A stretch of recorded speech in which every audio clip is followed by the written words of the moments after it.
Broadcasting more than 2,000 games live and archived in 15 sports in over 10 counties in western Pennsylvania, as well as being the exclusive home for all the WPIAL playoffs and championships for nearly 2 decades.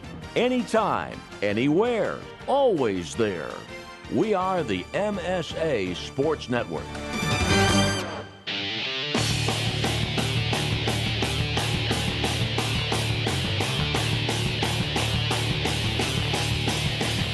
Welcome to coverage of the 2017 Pennsylvania Cup High School Hockey Championships here on the Management Science Associates Sports Network. The state hockey finals on MSAsports.net are sponsored in part by Chatham University, by the Mount Lebanon Ice Arena, by J&J Distributing, by UPMC Sports Medicine, by Carlow University, by First Commonwealth Bank, by Progress, and by Management Science Associates. Now let's head out to the RMU Island Sports Complex for all the state high school hockey action. And we welcome you into coverage of the Pennsylvania Cup Hockey Championships, listening or watching. They're brought to you by Tribune Review, only here on the MSA Sports Network. First of 3 to finish off the 2016-2017 high school hockey season. This will be the 1A Pennsylvania Cup Championship. It'll feature the Bayard Rustin Golden Knights from Westchester, 18-2-1. They're the Flyers Cup champions. They'll take on the Franklin Regional Panthers. The Panthers are 20-1, and they are the Penguins Cup champions. Alongside Corey Campano, Bob Orquist on MSA Sports. Jess Levo is alongside, running the camera, running the controls, taking charge of everything here at the Robert Morris University Island Sports Complex. These two teams, Corey, there's an old expression that goes, same time next year. Well, these two teams made good on that. They played in last year's Pennsylvania Cup Championship, which went the way of Bayard Rustin. They go at it again here this afternoon. Yeah, and really, this is the 3rd time back for Franklin Regional, 4th time back from Bayard Rustin. So not just last year, but this is starting to become a familiar matchup for these two teams. And what a better way to show down in the state finals than two teams that know each other, two teams that rode hot streaks the entire season. Bob, you mentioned the records. Franklin Regional not only has been hot all season, but they can score at will. And 6 goals in each of their last 3 games in the playoffs. Bayard Rustin on the other side just as equal to the task. But just a game where you're going to see a lot of up and down hockey, a lot of familiar faces on the rink, and these two teams that know each other could provide physical play as well. We're in for a really, really good game here to start off the day. You know, you mentioned the offense, which is really, really good for Franklin Regional, but their defense in front of Danny Soltesz has been great as well. They won their 2nd straight Penguin Cup Championship with a 6-1 victory over Indiana. Their defense was just superb against the Little Indians, Corey. So they can do it in all aspects, defensively, offensively. The Panthers can get it done. And let's talk about Danny Soltesz just for a minute. The defense in front of him, no doubt spectacular. But Soltesz, just check out these numbers in 18 games played. 17-1. He has 8 shutouts and only 16 goals against. That's a .93 save percentage. That was coming into the playoffs, but a shutout in the playoffs. Then he allowed 4 in that game against Thomas Jefferson. That was a thriller, but only 1 in the finals against Indiana. And again, Franklin Regional, the 1 seed out of the East in Class A, scored 6 goals in each of those games. They are a complete team. You mentioned his record during the regular season. 17 wins, was number 1 in the classification. 8 shutouts, number 1. Goals allowed, 16, number 1. His goals against average, under 1. Of course, that's number 1. 208 saves and a save percentage of .93 was also number 1. 167 in the playoffs, and his save percentage is .091. So he's continued that, but their defense was really good, led by their captain, who actually scored a goal and added 2 assists in the victory over Indiana, Justin Gismondi. The run for the Panthers through the Penguin Cup, or to the Penguin Cup, they had a bye in the first round. They defeated Thomas Jefferson and come from behind fashion 6-4. They took care of Westmont Hilltop 6-0, and then a 6-1 win over Indiana. For the Bayard Rustin Golden Knights, their run to the Flyers Cup Championship, they were the number 1 seed, by the way. They defeated Unionville by a score of 9-2, a 5-1 win over Hershey. And then to get some momentum, Corey, a 3-2 triple overtime victory over Westchester East to capture another Flyers Cup for the Golden Knights. It's just amazing if you're the Golden Knights, too, because that game with Westchester East, I think everybody was kind of thinking, we might actually see somebody different playing for the state title, and Bayard Rustin found a way to win in triple overtime. They're also just a complete team. If you look at it, the scope of things, their head coach, Nick Russo, they just play so well. They respond to this guy because of the experience, because of the success that they've had. They kind of just feed off their own energy to get where they're at. Nick Russo's been coaching hockey out east for 31 years. This is the 10th year in existence for the Bayard Rustin Golden Knights. 6 of those they've scored Flyer Cup. They've won Flyers Cup, so pretty good. He has over 200 wins at Rustin. He has over 300 career wins for Bayard Rustin. Franklin Regional, by the way, 144 as far as goals scored on the year, 22 for allowed for Bayard Rustin. It's impressive as well. They've scored 158 and they've allowed 44, so they're plus 109 in that category.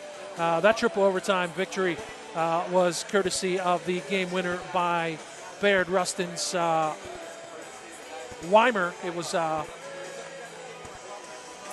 find it, Brock Weimer off a face-off win in the third overtime to get them to another Flyers Cup. 4 straight Flyer Cup wins for Bayard Rustin, 2 straight for Franklin Regional as far as Penguin Cups. 6 Flyers Cups now overall for the Golden Knights.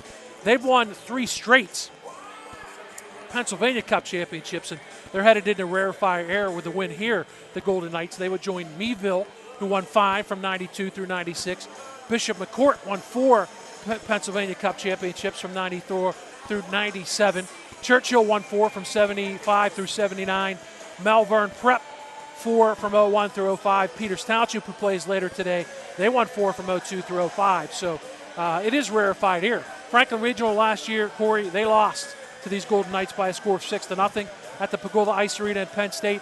And they've looked back to this. They wanted obviously to win a Pennsylvania or Penguins Cup as a step to get here. But I talked to several players, Justin Gismondi, Ulrich Virag, head coach Brian Kurtz, after the win on Tuesday over Indiana, and all of them mentioned unfinished business. Yeah.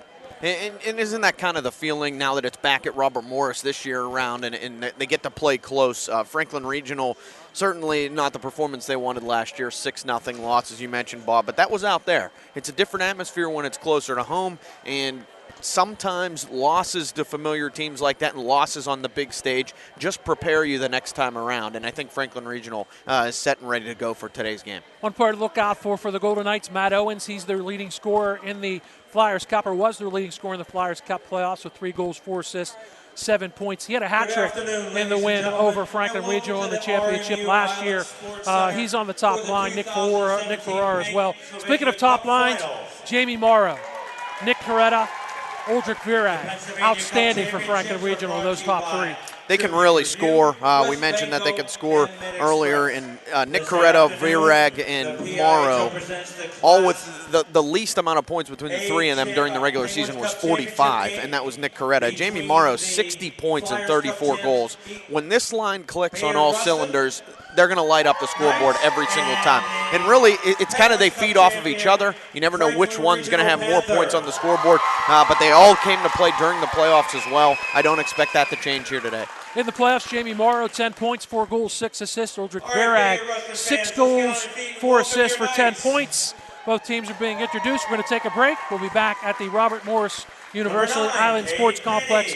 Right after this, you're listening and watching the 2017 Pennsylvania Cup Hockey Championships, sponsored by the Tribune Review, only here on the MSA Sports Network. Through Chatham University's integrated degree programs, you can save time and money by earning both a bachelor's and master's degree in fields like physician assistant studies, occupational therapy, and physical therapy. And we are adding a new integrated degree program, a bachelor's in exercise science and master's in athletic training. We also offer over 60 clubs and organizations and 16 D3 men's and women's sports, including men's ice hockey starting in 2017. Learn more at chatham.edu/explore. Own your piece of hockey history with a Penguins game-used jersey. Visit J&J Distributing at www.jjdistributing.biz and check out one of their largest selections of Penguins game-worn jerseys from your favorite Pens, past and present. Or call 724-752-1556. J&J Distributing buys, sells, and trades some of hockey's most prized possessions, including the Penguins game-worn jerseys, Penguins practice jerseys, minor league jerseys, and new and game-used equipment. Browse their inventory today at www.jjdistributing.biz.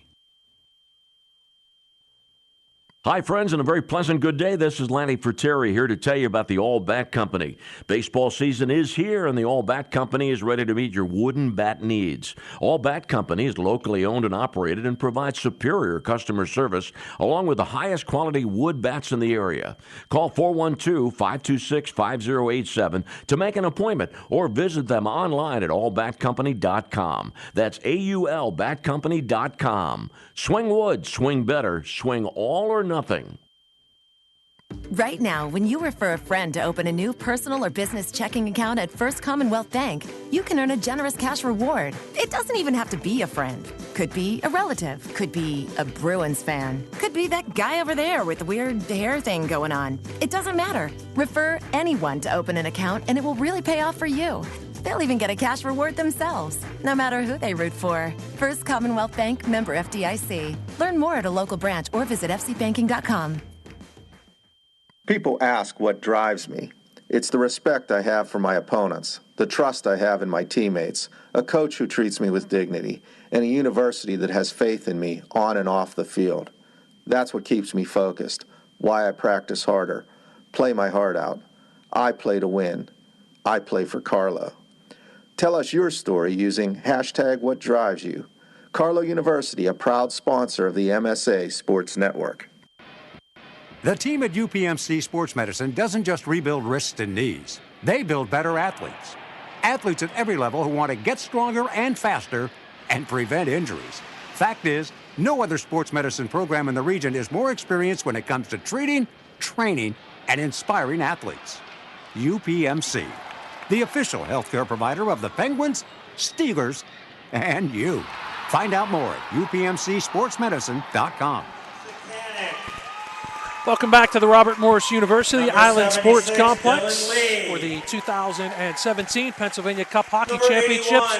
They're brought to you by the Tribune Review, only here on the MSA Sports Network. First of three, the 1A Championship features Franklin Regional taking on the Golden Knights from Bayard Rustin. They're from Westchester, Pennsylvania. The 2A Championship scheduled to face off at 2:30. The Plum Mustangs against Downingtown East. And the 3A Championship slated for a 5 o'clock face-off. Peters Township, Holy Ghost Prep. Matt Vandrak, Rennie Vittori on the call of the 2A Championship. Steve Nagler, Kevin Zolmansky on the call of the 3A Championship. I'm Bob Workwist, Corey Campano alongside. Jess Levo is here as well. We will pause for the playing of the national anthem to honor America from the RMU ISC.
And our national anthem from Robert Morris University.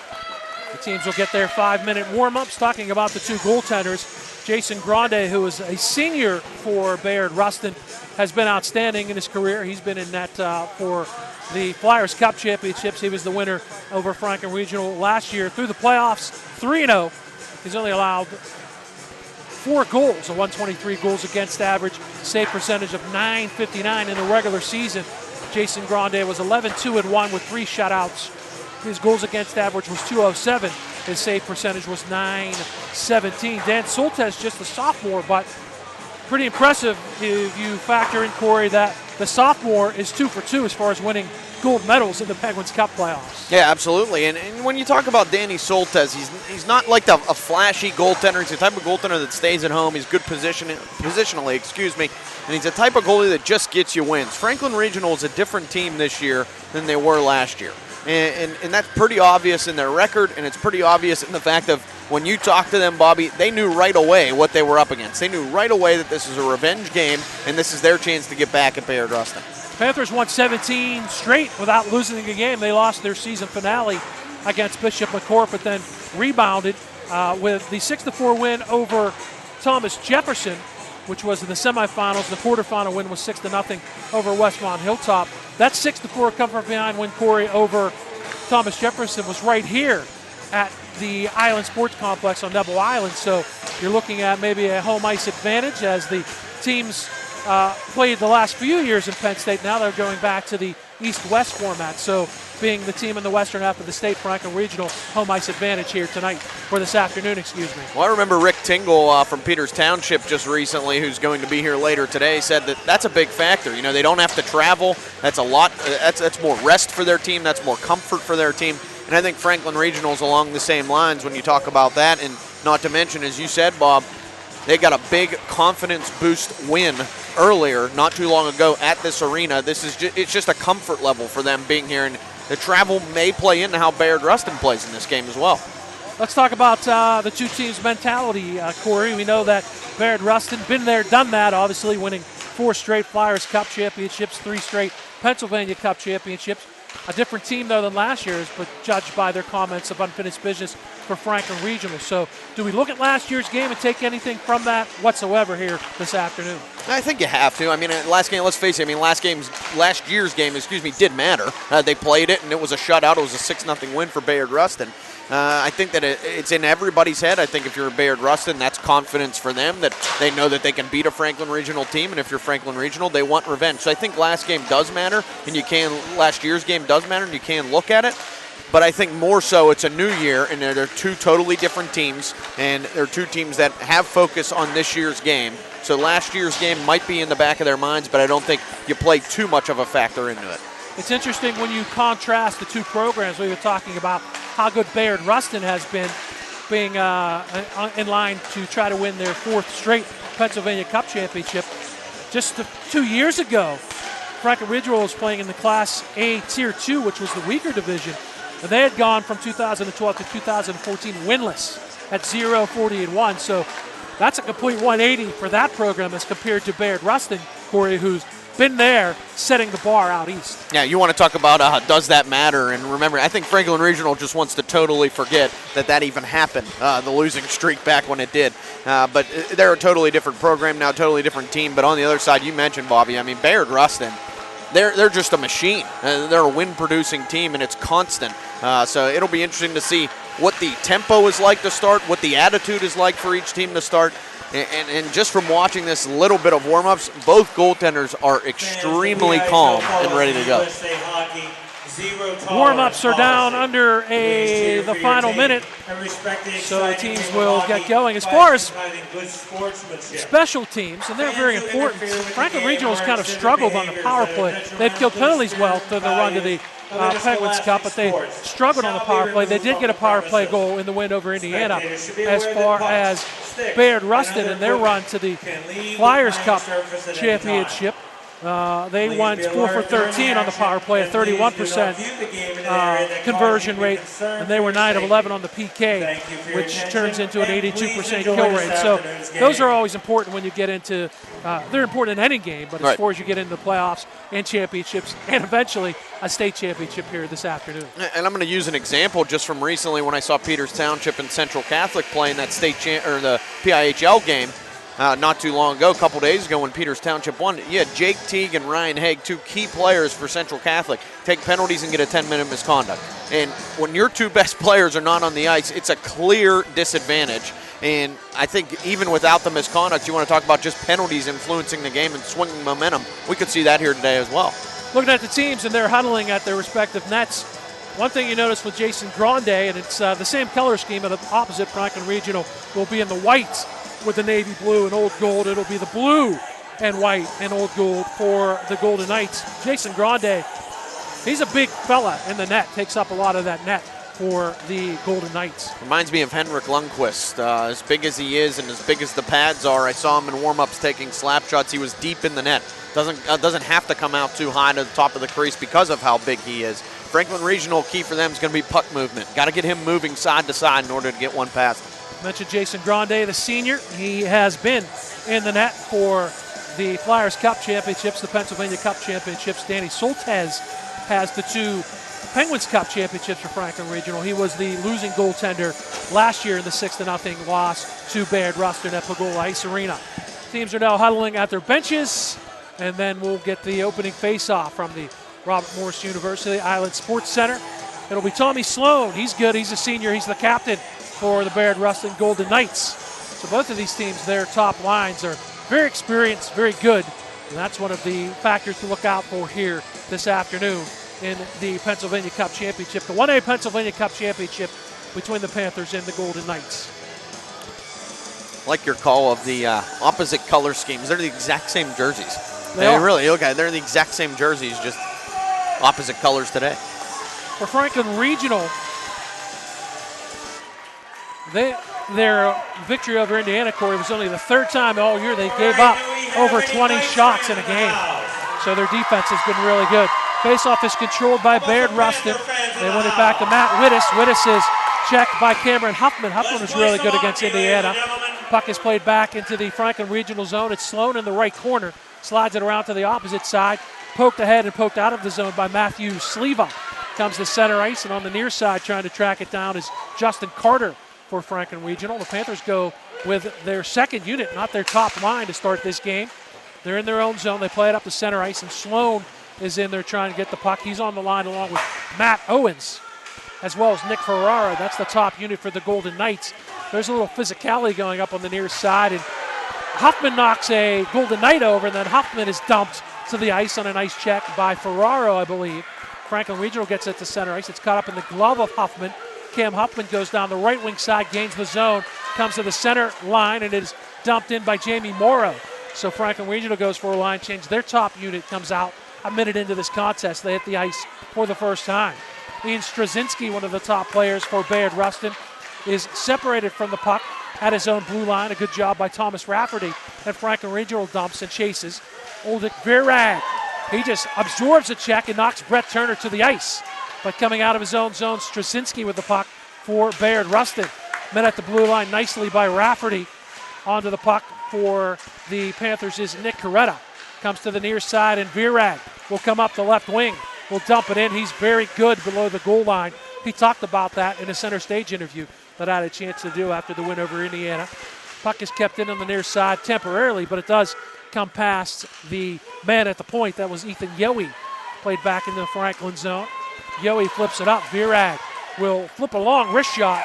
Grande will glove it on the backhand and hold on. Grande is the first goaltender in this game to make a save either way. We have a minute and 55 gone by in this first period. Must be nice for Grande to take that one as your first shot on net. Little floater from the blue line, but the physicality margin clearly up to start this game. A lot of neutral zone action back and forth. Seen a couple hits, and both teams look incredibly determined. Both goaltenders, always know it, especially in any game, but in a championship game, you like to touch that puck. Absolutely. For the first time. And Grande got a softball lobbed on with him. The Golden Knights have not gotten there. Danny Soltesz. Puck is flipped up. It's too far for Jason Haynes. But a high stick on the puck called against Bayard Rustin. That's going to bring the faceoff all the way back into the Golden Knight zone to our left. Interesting, too, for Jason Grande. Where's the assistant, or the alternate captain? Where's the A on his sleeve? Don't see that often for a goalkeeper, especially not the A. I've seen a couple C's here and there, but not the A. Jason Grande wears one. David Carney, the sophomore, wins the faceoff in his own zone for the Golden Knights. And Evan Greenberg up the near side plays it right back to Carney, who comes up the right wing side. But there are 4 Panthers back, but a man open in the slot. They slide it to the crease. It's blocked by Joey Grieco, as that shot by Greenberg was pushed towards the net. Franklin Regional in the early going, especially in the early going against Indiana, did a great job of blocking shots. Gismondi and Grieco as well. Some of the forwards as well got back to block shots. Icing is called against Franklin Regional. That'll bring the faceoff back into the Panthers zone. Interesting there by 71 Kevin Sakanik for Franklin Regional, deciding to dump that. I mean, he had room to work off at near side boards, but decided to just chip one. I don't think he wanted to put as much on it as he did. Went all the way down for an icing. To the left of Soltesz, top line versus top line. Sloan against Morrow. The faceoff is pushed to the near boards. Sloan centers it, but Rafferty clears it away from the crease to the far side to Sleva. Sleva's outlet deflected ahead by Jamie Morrow. Played back by Brett Turner in his own zone for the Golden Knights. Trying to push it ahead is Nick Ferraro. He's denied at the blue line, and Virag comes through traffic, and he's got room. Gains the blue line, goes to the right side. Sleva's wrist shot, half slapper is sticked aside by Grande. He makes his second save of the game. Played back to the right wing half boards. Matthew Sleva, spelled Mathieu. Love it, by the way. Can't get the puck into the near side, right wing side. Ferraro pushes it up ahead and gives chase for the Golden Knights. He had possession of the puck, but lost it. A centering pass just past Gagliardi for the Golden Knights. It was Owens, actually, who was up close. They've not gotten a shot on goal. Puck is played in the left wing corner by Ethan Yohe. He reverses to Sleva. Sleva has room, and his outlet knocked down at the red line by Matt Wittes. Picked up by Sloan. He dumps it in. There's the first touch of the game for Danny Soltesz. Ethan Yohe behind his own net. He's double teamed. Centering pass wide open. Christian Juliana. His shot is stopped by Soltesz. Center point wrist shot. That slides wide on the wrister from Matt Wittes. Cleared up by Franklin Regional out of the zone. It comes. Virag pushes it ahead. He's one-on-one with Wittes. He's in space, but he falls down, and he can't get a play made. But the second man on the puck shoots it. That was Jason Haynes, but he missed the net. Shot from the near boards by Coretta. That is sticked aside on the near post by Jason Grande. In the near side, it is pushed up into the air by Juliana. Comes to the blue line, but not out. Virag keeps it in. And Christian Juliana has to go back behind his own net to play. Backhands it to the right point. Justin Gismondi will keep it in. Dumps it in behind the net, where Juliana will play it to the near side. Brock Weimer, who had the game-winning goal in triple overtime, pushes it up ahead. Here's a shot and a save on the blocker on the shot taken by Ben Meisinger, and then gloving the rebound out of the air, Danny Soltesz. Can tell it's a state championship game, huh? Back and forth. The action is terrific. Virag with a nice little one-touch move just inside the blue line, got his footing knocked out from under him. Otherwise, that would have been a pretty little chance there. And then I love the play by Meisinger as he enters the zone there. I mean, that was a clear opportunity to get a hard shot on Soltesz, and you see how Soltesz kind of had to cuff it a little bit. He cuffed him a little bit, I should say, and fumbled the puck. Ended up falling into his glove, but you got to test each goaltender early. Tell the excitement and the enthusiasm and the energy levels are up on the ice and in the crowd. A good crowd, obviously more Franklin Regional fans here, but a nice showing for Bayard Rustin. They were tailgating, much like last year I ran into their tailgate in the Pagola Ice Arena. They were tailgating ahead here this afternoon and this morning, really, to be correct, at the RMU ISC. They win the faceoff through the Golden Knights, and they work down below the goal line. They're going to step out. Turning shot. Soltesz was down in the butterfly. That shot denied as walking out was Weimer, but it was blocked. Weimer has the puck on the left boards, but he's separated on a good play by Rafferty, and Rafferty clears the zone for Franklin Regional, giving chase Kakanik, but it's too far as he was in a foot race with Kate Penny. Icing is called against Franklin Regional. MSA Sports brings you live game. It's an exciting time because you never know, Corey, when you're going to get back here. It's 2 years in a row for Franklin Regional, 4 in a row for Bayard Rustin, but that's really the exception, not the rule. Yeah, and as it just makes for a better game, too. I mean, you got to wonder if these teams know how fortunate they are being in the positions that they're at. You don't see that often. Yeah, they're used to it. Yeah. It's not happy. We have a man coming to the penalty box, and it's Matt Sleva. I'm not sure if it was a penalty or I think he had an issue with a mouth guard or potentially a neck guard. So I think it's an equipment issue for Sleva. Yeah, there's still 5 players on the ice for Franklin Regional. And I saw the referee come over earlier and make motion up to his face. So I think they're looking to get an equipment issue with Sleva settled for Franklin Regional. Faceoff will be to the right of Soltez in the zone to our right. With 11:44 to go in a scoreless first period. Bayard Rustin on a secondary win. It was actually the man who took the faceoff, Carney, but he has it knocked away. Dumped right back in, and Yohe will play for Franklin Regional. Slides it to the far side to Rafferty. Rafferty's pass deflected back to center ice by Fusting. Back on the counterattack comes David Carney, the sophomore. He's in on the right side. His centering pass intercepted by Rafferty. Nick Russo, who's the longtime head coach and a likable gentleman, talks about just freshmen contributing. He's got this program set up from the lower levels all the way up. Trying to center from beyond the net was Cade Penny. Hits the back of the net. Yohe picks it up for Franklin Regional. That's how you get success. You start at the lower levels, and that's how you maintain success, obviously. Younger guys can chip in at any point in any sport, really, in high school athletics. Really helps you for the long run. Puck to the red line, onto the stick of Kekanek. Tries to get it into the Golden Knights zone, and it's Morrow with it. Morrow loses it to Cade Penny. Penny up the right side on the attack for Bayard Rustin. A low wrist shot, easy stick save made by Soltez. Puck beyond the net, picked up by Tommy Sloan, the dangerous Sloan. Centers it, wrist shot, blocker save by the goaltender Danny Soltez on a strong wrister by Brett Turner. Best save of the first period for Soltez. Down the right wing side, into the zone, Rafferty on defense, puts it to the near corner, left wing corner. Jamie Morrow using his skates very well. Kicked away from him. It comes up to Nick Ferraro, gets it out of the zone. Dumped right back in though by Justin Carter for Franklin Regional. And just a step offside, Cameron Huffman for the Panthers. We have 10:06 remaining, so we played 6 minutes and 54 seconds. Scoreless between Bayard Rustin and Franklin Regional in the Pennsylvania Cup 1A state championship. Cam Huffman didn't like that call one bit, but I think it was the right call, unfortunately. That's right in front of us. We have a bird's eye view of that, and Huffman just didn't get that left skate back in time. Coretta puts it up. A 2-on-1 develops. The centering pass for Haynes was intercepted, and then Coretta rebound knocked just wide as Virag started that 2-on-1 down the right wing side. A good opportunity. Unselfishly trying to pass near side to Jason Haynes. Clear to the blue line. Virag kept it in. Now it's forced out by Matt Wittes. Back to Virag on the near blue line. Second time we've seen Wittes go to take a check at Virag, and second time we've seen Wittes, Corey, take the worst of it. Yeah, I mean, Virag's just such a big body, too. He's hard to move, and Wittes has tried to challenge him twice. Virag, the sophomore, we're 68, big fan of Jaromir Jagr. He was born in the Czech Republic, so he fashions his game after Jaromir Jagr. Shot from the right point by Matt Wittes is chested aside by Soltez, and we get a penalty behind the net, our first of the game. A roughing call is forthcoming. It looks like it's going to be potentially against the Golden Knights, and skating to the penalty box, Matt Owens. Boy, Matt Owens had a lot to say to that official as he skated towards the penalty box. Got 3 or 4 sentences in there, I think. Official shrugged it off and looked like the right call. Owens kind of an unnecessary check in that far corner.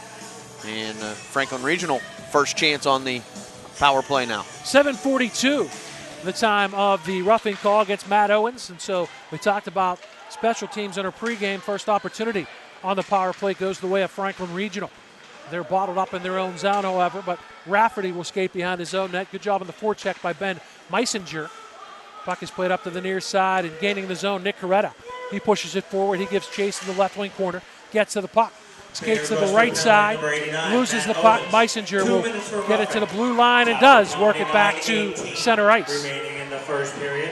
Owens, 2 for roughing. Virag has to go all the way back behind his own net to reset the attack on the man advantage for Franklin Regional. Jamie Morrow up the right wing with speed. Drops it back. Nick Coretta on the boards. A little miscommunication. Virag and Rafferty was there. They went one way and the other went the other, and the puck went right between them and out of the zone. Here comes Gismondi. He'll dump it into the zone. Justin Gismondi, their captain. First man to the puck, Jamie Morrow on the left wing, half boards. Left point, Gismondi slap shot through traffic. Misses the near post. Picked up by Carney, but kept in by Rafferty. But it comes right to the captain, Tommy Sloan, and he clears the zone for Bayard Rustin. Couple opportunities there for Franklin Regional, just a miscommunication and then a little mishap right at the red line. We've yet to get a solid shot on this power play. Gavin Fustig dumps it in. 35 seconds to go in this man advantage. Fusting behind the net, tries the center, hits the back of the cage. He's tied up there with Christian Giuliana. And Giuliana able to work it up onto the stick of David Carney, who clears the zone for the Golden Knights. One last rush in store for the Panthers, 20 seconds to go on their man advantage. The work at near side of Rafferty. He's been out for the entire power play. Flips it up ahead, trying to push it forward. Justin Carter, he can't do it. Bottled up at the red line and now slapped up and into the zone by Juliana. 5 seconds to go on the power play for Franklin Regional. Yohe behind his own net. Good job to stick can away from the pressure. Owens is out, and we're even strength at 5 aside. So Bayard Rustin does a good job to kill the first penalty. No really good scoring chances on that power play at all for Franklin Regional. That was a great kill. They really developed well defensively. Defensemen got back, forwards chipped in and helped, and they were able to clear the puck 3 or 4 times down the length of the ice. Pass deflected at center ice, too far for Brock Weimer. And the Knights get it into the zone temporary, forced back to the neutral zone. Connor Laps will dump it in. Played on the far side of his own end by Joey Grieco, and then he puts it up to the bench. Touched and dumped in by Carter. The Panthers go for a line change. That allows the Golden Knights to come out of their own zone. On the right side, it is Weimer. Weimer off a face-off win, the hero in the win over Westchester East. In front, in tight. The shot is denied by Danny Soltesz as Ian Straczynski was down low, and the net comes off its moorings. But a good chance for the Golden Knights, but a save again by Danny Soltesz. Ian Straczynski did not like getting hit from behind one bit. He took a little stick shove towards Ethan Yohe, who, by the way, I think has been tremendous so far in this game defensively. Yohe, as quick as he is to move the puck, but Straczynski, a golden opportunity there. And again, it's Danny Soltesz answering the call as he's done all season. Straczynski 6 goals on the regular season for Bayard Rustin, 3 in the playoffs. Straczynski and Matt Owens, as well as Nick Farrar, each had 3 goals in the 3 Flyers Cup wins for Bayard Rustin. Stick handling out of his own zone nicely, Kevin Kikanik, but loses it at center ice to Laps, who dumps it back in. Played by Gismondi, near side to Coretta, or Grieco, excuse me. His pass up the far side, too far for David Soltesz. And the Knights played in their own zone, but Kikanik denies on the near side. They reverse it. It is Cade Penny up to the blue line, finds the stick on a deflection to Carney. Carney skates down the left wing side. He has support there with Wittes, Brian Wittes. Carney turns and shoots, and making a butterfly save. And the key to that for Danny Soltesz, Corey, he absorbs the puck and allows no rebound. Yeah, they had a little rush there going, did the Golden Knights, and I like the shot by Evan Greenberg to try to shoot back to that left side when you get Soltesz moving right. Or the other way around, shooting to the right side, getting Soltesz moving left, but Soltesz a great job to cradle that under the armpit and rebound control on point. Greenberg, the junior, has had 2 of the shots. There's a face-off win and a shot. Rebound is shoveled back in front after a Soltesz save. Cleared away by the Panthers. Here they come 3-on-3. Morrow left side. His pass does find his man, but good stick work to deny the initial pass by Brett Turner. Coming the opposite way, the Golden Knights a stretch pass. A little too far for Nick Ferraro, but he does gain the zone. Fires from the outside of the right wing circle, and that is stopped and held on to by Danny Soltesz. Great look defensively for Bayard Rustin by Jack Page with that outlet pass just off the stick of Ferraro, and I think Soltesz would like to have that clear-out opportunity back. A little bit off the end of his stick, went right back to Ferraro. Luckily, he was in position to get back and make that glove save. A little sabotage, maybe? Yeah, just a little bit, huh? And homage to the song playing in the background by the Beastie Boys. Face-off control. Been a pretty even first period, scoreless as we approach 5:15 to go in period number 1. The 1A Pennsylvania Cup Championship coverage. In front, Morrow's there, he scores! Morrow took the pass from Sleva, buries it top shelf. 1-0 Panthers. Sleva, what a find. What a find from behind the net. Morrow creeps in right into that slot. Sleva with a little one-touch play to himself just behind the goalkeeper, throws it out in front, and Morrow buries it. Hits that back bar behind the crossbar and pops right out. And there'll be no shutout here today, Franklin Region, at least on the Franklin Regional side. After losing 6-0 last year, they tally first with 5:09 to go. Jamie Morrow, 4th of the playoffs, checking it his 5th goal of the playoffs and his 35th goal of the season for Franklin Regional. A goal scorer's goal. You mentioned the great pass by Sleva, but Morrow got it on his blade, Corey, took his time, overlooked Jason Grande in the net, and then beat him up high for the first goal of the game. Great shot. I mean, Sleva did all the work behind the net, but you got Morrow camping right in front. And as I said, he hit that back bar and it popped right back out. He had a lot behind that wrister. Jason Grande really didn't stand a chance as quick as that pass came out from behind the net. So Sleva will get one of the assists. The goal comes at 11:51. Jamie Morrow. Assistant number 16, Cameron Huffman. And number 47, Matthew Sleva. Sleva and Huffman get the helpers. The Apples on the first goal and a 1-0 lead. From Huffman and Sleva. The first goal of the game, always important for two reasons. And here comes Coretta. We'll get back to that. That should have been offside, but not. Virag will skate in, fires and missed the near post. Number one, it's a championship game, so you draw first blood, but you made a great point.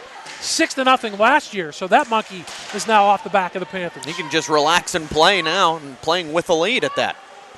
Behind their own net, the Golden Knights can't get it out, as on the puck is Jason Haynes. Puts it behind the net. Virag puts a shoulder into Juliana, but Juliana skates away. Nice job to get out of that. He's got the puck with a head of steam, but he's 2-on-3 down the right side. He's got support, drops it back to Weimer. His wrist shot blocker down by Soltesz. Rebound is blocked. Yowie denies the Tommy Sloan opportunity. On his stomach trying to push it to the net was Matt Owens. That was blocked by Franklin Regional, and the Panthers clear the zone. Good work defensively on each side. First on the Bayard Rustin side by Juliana, and then Yowie again stepping in front of a shot. Sloan on the right wing. He tries his centering pass. Yowie denies. Owens on the puck for the Golden Knights. It's not Owens, actually. It's Ferraro drops it back to the right point. Penny slides it to the right wing half boards, and now to the left corner. Ferraro backhands it to the near side. Owens was there as well as Sloan. Neither could get the puck. Bounces around. It's picked up by Ferraro. His centering pass is sticked aside to the right wing boards. Played there by Penny, but Carter had it, puts it behind the net. Falling down on the puck is Ferraro. Good possession time for the Golden Knights. A pass slid from the right point past the left post. Doesn't connect. And the pass back to Penny comes back to center ice. He'll dump it in. The Golden Knights have to tag up. First really extended possession, Corey, for Bayard Rustin in this contest. Yeah, and really, they didn't really get a good look, except for that swing and miss in front by Sloan, but they were working it around. I'm going like this, like fans at home can see it. Jess could put the camera on, they could see it. They kind of put a good little fortress around the front of that crease against Soltesz. Here we go. Outlet pass, 2-on-2. Virag on the right wing, steps in, slides it in front. Morrow had it deflected away. He's on the near side with Cade Penny. And Jamie Morrow has that puck tied up with Penny in the near corner. Virag comes to try to get it out of there, and also Morag. It hits the referee, and it's picked up and slid by Ferraro to Owens, and Matt Owens clears the zone, slides it in. And with that puck parallel to the ice, Danny Soltesz knocks it down and holds on to the puck as Brock Weimer came barely in on him, excuse me. Easy for me to say. It was actually David Carney who tried to get that loose puck. Carney's got to watch himself there, too. No need to spray the goaltender after he clearly had it covered for 3 or 4 strides away. And captain for Franklin Regional, Justin Gismondi, stepped in. He didn't like that. You act like he didn't know what he was doing. Yeah, he didn't, not at all. It's gamesmanship. Yeah. Gismondi was there, and he handled it as the captain should. Yep. Face off to the left of Soltesz. 2:16 to go in the first period. Jamie Morrow, the only goal of this game at 11:51, off assist from Sleva and Huffman. Face-off controlled by Franklin Regional. And again, the Panthers, this is game number 22. They've only allowed 22 goals throughout this entire season, so their defense has been outstanding. And they made some changes under head coach Brian Kurtz, who's in his 4th year, Corey, and they talked about the system, and they're comfortable in it, and it shows in the numbers, and it also shows in the fact that they're playing for the state championship. Wrist shot, that is blocked aside by Soltesz. Left point, shot blocked. Good job to get out. Good stick work, good gap by Morrow to block that shot from the opposite point as Jack Page tried to take it. And on the near side, knocking a player down, it was Cam Huffman as he knocked Brett Turner down. The Knights had possession, the Golden Knights do, but it's cleared away by Franklin. Not far enough for icing. They're going to get to the puck, but they're going to get a penalty. And it's going to be Huffman, I believe, on a high sticking call. He got to the puck and touched it. Late in the first period, the Golden Knights, Corey, go on their first man advantage. Yeah, it looked like Franklin Regional had an opportunity there. Cam Huffman was going towards the net, but Oh, no, Huffman's going to get an unsportsmanlike conduct call tacked on to the high sticking major. 2 for high sticking and a misconduct. So, yeah, I was trying to make my point there and then saw the official motion right away. Cam Huffman, not something you can do. For a second there, I thought he was telling you to be quiet. Yeah, that's probably what it was. I responded. If he did, I stopped talking. So it's going to be 2 and 10, I believe, against Cam Huffman. So 2 minutes for high sticking and then a 10-minute misconduct for yapping to the official. And now Tommy Sloan, the captain for Bayard Rustin, is having a talk with the referee, Mr. Banasic. And I think Bayard Rustin was looking for a 2 and a 2. They get a 2 and 10. So they'll just have a 5-on-4, a standard power play. They win the face-off. They're down 1-0 late in this first period. The time of the penalty, by the way, came at 15:31. Franklin penalty to number 16. Near side, Weimer gains the zone on the right wing, tries to cut inside, it deflects off a skate, rolls into the crease where it is gloved by Danny Soltes. Huffman, 2 for high 15:33, the time of the high sticking penalty and the 10-minute misconduct to Cameron Huffman. So they lose a pretty good second liner for 12 minutes due to the Franklin Regional Panthers. I talked about it in pregame. I mean, that's just something that can't happen in these type of games. You lose one of your key players for 10 minutes. It's an opportune 10 minutes for the Golden Knights. You say your piece, 1 sentence, maybe 2. That's it. Well, Jason Grande, all kind of trouble as he tried to get down there. Kristen Kitch was in there. That puck was never frozen at the near post, but Kitch could never come up with it cleanly. Pass to the left side. Straczynski gains the zone for the Golden Knights with 49 seconds to go in the first period. We'll go by that clock. 1:20 to go on the Huffman penalty. Center point, wrist shot down low. Good save to make that stop of the blocker on the Brett Turner wrister by Soltes. Center point, Penny goes to the left goal line. That's on the stick of Straczynski. Straczynski comes out to the left circle, slides it right side to Cade Penny. Penny's wrist shot. That is blocked in front. Kitch has it. Can he get it out? Pokes it, but can't get it past penalty, but he does on the second effort. And here comes Nick Coretta back short-handed. Cuts right to left, but can't shoot it. Good gap work there to block it by Brett Turner, and it is gloved by Jason Grande. You mentioned it, Bob. Great gap work. Brett Turner kind of got spun around a bit on the touch move by Coretta. Turner spins back and gets his stick in the lane. Grande saw it the whole way, too, off the deflection. Been pretty impressed defensively so far for Bayard Rustin. You know when teams are in this position, they can score goals, but you kind of like to see what they can do defensively. And for a 1-0 game so far, there's been a ton of action. Coretta had 2 shorthanded goals during the regular season, so he's a dangerous player when he has the puck anytime, and he did a good job to cut from right to left, but the shot was deflected. They win the faceoff. Haynes wins it. Back to the point. Grieco will dump it in. 10 seconds to go in this period. The Golden Knights have a long way to go. Grande in the net urges him forward with his glove hand. They do work it up to Sloan. He gets in the zone with under a second to go, and they're going to be offsides. They can't shoot it, and the first period comes to an end. Jamie Morrow, the only goal at 11:51. And after period number 1, Franklin Regional 1, Bayard Rustin nothing. You're listening and watching the 2017 Pennsylvania Cup Hockey Championships. They're sponsored by the Tribune Review, and they're only here on the MSA Sports Network. Hit the ice at Mount Lebanon Ice Center, offering the most comprehensive instructional programs in the area, including hockey, figure skating, and learn-to-skate classes for all ages and ability levels. Classes start soon along with senior and developmental hockey leagues. Mount Lebanon Ice Center also hosts Friday night teen skates and Friday after-school skates for younger children.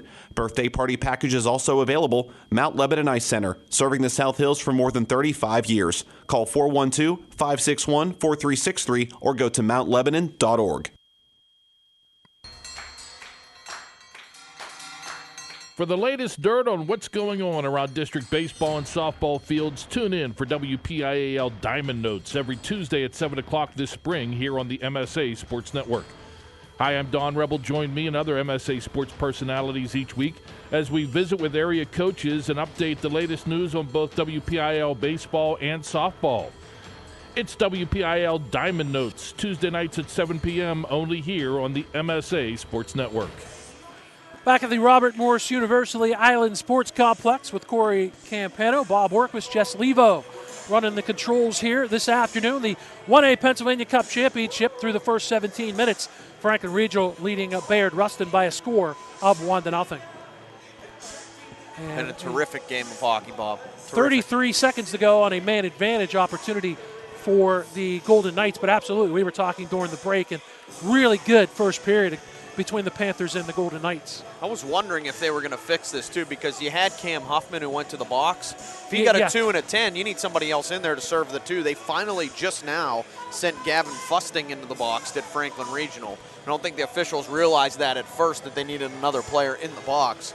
That's all sorted out now. It wouldn't have mattered if the Golden Knights would have scored late, but you're right, because Huffman has to stay in there for the entire, 10 minutes, not 12 minutes, because the 10 minutes is running concurrently with the 2-minute penalty. Teams flip-flop. The Golden Knights move from right to left in the blue and old gold. Franklin Regional, number 16, Cameron Hoffman, received a game misconduct. Oh. Hoffman didn't take your advice. Doesn't have your self-control, Corey, because he continued to yap, apparently. Yep. Huffman gets a game misconduct. So he is done for this game for Franklin Regional. That is a big loss. And that just takes your depth away. Late in the power play, good job to skate in by Giuliano. We've seen him skating a couple times out of the box after serving. The penalty was Fusting. So no shots on goal for the Golden Knights. They fire, and a low wrister as we're 5 aside by Christian Giuliano. Stopped by Soltesz, and he holds on. Shots and goal, by the way, in the first period. Favored Bayard Rustin 14-7. Jamie Morrow from Sleva at Huffman at 11:51. Your only goal of the first period. That is your Mount Lebanon Ice Arena scoring summary. Good head coaching job by Brian Kurtz to realize, hey, if you're going to make the mistake and not make us put somebody in the box from the beginning, he puts in Gavin Fusting, who can jump onto his own line, coming out of the box after being in there for only 33 seconds. But now the top line back out for the Panthers. Ferrara behind the net for Bayard Rustin. He's in the right corner. Puts it in front. Oh, he had his man, Tommy Sloan. 12 goals on the regular season, 3 in the playoffs, but he just couldn't connect. 2 in the playoffs and 12 in the regular season. But Sloan, that kind of hit the heel of his stick. Here's Virag on the right goal line. Good job to step down low. Centers it in front. Coretta got there. But a good save, the best of the game for Jason Grande. And then he covers up the rebound. Boy, is Virag good. He is just so good. You mentioned earlier, Bob, I think and just a sophomore. How good he is down low. So he knows exactly where he's at on the ice. He got crept near that goal line, the red line, far in the right corner. Was able to make like a 1-2 deke to clear a pass out to Coretta. And Coretta got a nice stick on that, too. That was an impressive save by Grande, sliding from right to left. Good opportunities at both ends, as Sloan had the good opportunity, the best opportunity down low for Bayard Rustin. Good job. Morrow steals, but then Morrow trying to work in the right corner. Works it back, still with puck possession, leaves it at the right point, but it's intercepted and cleared out by Evan Greenberg for the Golden Knights. Back in his own zone, Thomas Rafferty will play it up, and the Golden Knights will play it right back to Rafferty, who skates around in his own zone, pushes it forward to Sleva. Sleva will dump it in. It comes to the blue line. Greenberg will turn, play it back to center ice. Thomas Rafferty back on the puck, and he'll just give it. You take it, I don't want it. We'll give it back to Wittes. Matt Wittes will dump it back into the Franklin Regional Zone, and back to play it is going to be Ethan Yohe, and we get a whistle behind the play. Are we getting a cross-checking call? Yes, that's exactly right on Thomas Rafferty. After he dumped the puck in right in front of the red line, he just blatantly dumped Evan Greenberg. Greenberg got up and looked around. The official right behind the play didn't call it. It was the far official down near goaltender Grande, but nevertheless, power play again for Bayard Rustin. Their second consecutive. They ended the first period and started period number 2 on the man advantage, and now this cross-checking call against Rafferty comes at 1:50 of the second period. Face off to the right of Danny Soltesz in the end to our zone to our left. Won by Franklin Regional. Gismondi, though, can't get it past Weimer. On the puck, Coretta does a good job to skate out of traffic. He'll shoot at the length of the ice. And the Golden Knights will have to come the distance 15 seconds into this power play. Brett Turner through center ice, lost it. Coretta puts it back to Gismondi, and he wrists it the length of the ice. Great gap play there defensively from Christian Kitch to knock that away from the puck handler. Working up through the neutral zone, skating to the right side. Cade Penny stripped, stolen Coretta. Good job, and Coretta is going to come back the left wing, 1-on-3, 1-on-4, but he forces it forward. That's the key as the penalty killers change for Franklin Regional. 45 seconds, they haven't entered the zone. From his own zone, Ian Straczynski, good job, a nifty job to come through the neutral zone left side, but he lost the puck. Sleva falls down. It comes to Straczynski, right wing half boards. Center point, Cade Penny skates to his right. Tries to come back, left hits the skate of Sleva. It comes from Yohe back to Sleva, and he sends it the length of the ice. A little action behind the play here. Both Gismondi and Meisinger holding each other's sticks, so the official let it go. Gismondi's shaken up a little bit. He took another stick late from Meisinger. Weimer in the near side will skate it up. Stops at the right wing half boards, or left wing half boards, dumps it to the left corner. That's Straczynski. Left point shot, it's blocked. Slapper by Juliana, that's given up the body by Sleva, and then he clears it. He's feeling it, skating to the bench. He's feeling it, but it'll be off in a couple minutes, and he immediately gets a head pat from everyone as he goes to the bench. Last opportunity with 15 seconds to go on the Golden Knights man advantage. They'll dump it behind to Tommy Sloan. He's in the left corner. Puts it down low to Ferraro, Nick Ferraro. The sophomore's been good. He had a brother play on this team. Down low, a shot through the crease from the left goal line by Tommy Sloan. It missed. We're 5 aside as Rafferty comes out of the box. Center point, going right with it is Juliana. Skates to the right circle, but he is denied there by Kristen Kitch. Kitch takes the puck, and he'll slide it back to center ice. Put back in by Matt Owens, and the Golden Knights have to tag up. They did not do it. Offside is called against Bayard Rustin. 12:51 to go in the second period. It's Franklin Regional 1 and Bayard Rustin nothing. I think the officiating's been very, very on point so far in this game as well. That one a close call from being offsides. They made the right calls. It was just a skate length off for Bayard Rustin. And again, a nice job by Franklin Regional on the kill. Bobby, you talked before the game about how important special teams is going to be today. And so far we've seen each side do a very good job when they're a man down. Continuing their run through the playoffs, and they were perfect killing penalties against Indiana, Franklin Regional. They had struggled a little bit. Their PK was good. It was 83% before the final game, and they're 2 for 2 in this state championship game. So their special teams, even though they're 0 for 1 on the man advantage, has gotten the better. They force a face-off to the Panthers in the attack zone to the right of Jason Grande. Gismondi had to fix his helmet. And then knocked down in front after winning the face-off was Justin Carter. Keep in mind, Huffman would be out on his normal shift in this second line. Virag is taking his place. He takes a big, heavy slapper from the left circle. Blocked aside by Grande. And then also from the left circle, Carter. And that is gathered up into the chest and allowing no rebound. Big, tall Jason Grande. 2 nice saves there from Grande. Hard slap shot from Virag, and then a great job by Morrow to realize you can keep that play going after it bounced into the corner. He found Carter right in that high slot above the left circle face-off area, and Grande saw it the whole way. Again, the face-off to the right of Grande, controlled to the left point. Slapper by Yohe. That was blocked by Ian Straczynski. Knocked down, trying to shoot from the top of the left circle. It was a Franklin Regional player. That was Kakanik. Puck is forced back to center ice. Played there by Fusting. Fusting will dump it in on the near side. Couldn't get it deep, and it's cleared right back to center ice, where Kakanik slides it to the Golden Knights blue line. They'll attack, long wrist shot. A stride or two inside the blue line from the right point.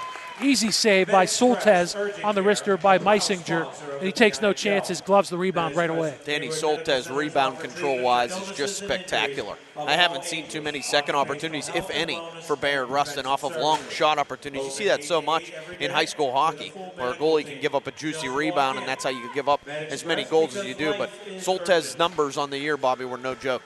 Face-off win, and a shot from the top of the right circle off the win by the Golden Knights misses the net. Yeah, he was tops in 1A, and well, most of his numbers were stellar enough to be tops in the entire PHL, which they may have been. Didn't do that contrast comparison. Wrist shot! Oh, it hit a man in front. It was taken from Laps and hit his teammate in front, bounced just outside. Soltesz never saw that shot coming. Down below the goal line, Gismondi finds room and skates up the far side in his own zone. He'll dump it, slide it forward. That's going to be offside as a stride ahead was Kevin Kakanik. Not sure what Gismondi was yelling about to the official after that, but it was offsides. Maybe that his player, Kakanik, trying to go get that puck was held up a little bit by the defender. That did cause the offsides, but the right call. I've seen a little chippiness on each end, Bob, but you would assume that coming into a state championship game. Well, there's some piece of hardware at stake at the end of this, I think, right? A little bit. Little PA Small. cup. Yeah. That's a nice piece of hardware to have in your trophy case. Bayard Rustin certainly knows about it. Franklin Regional looking for their first ever Pennsylvania Cup.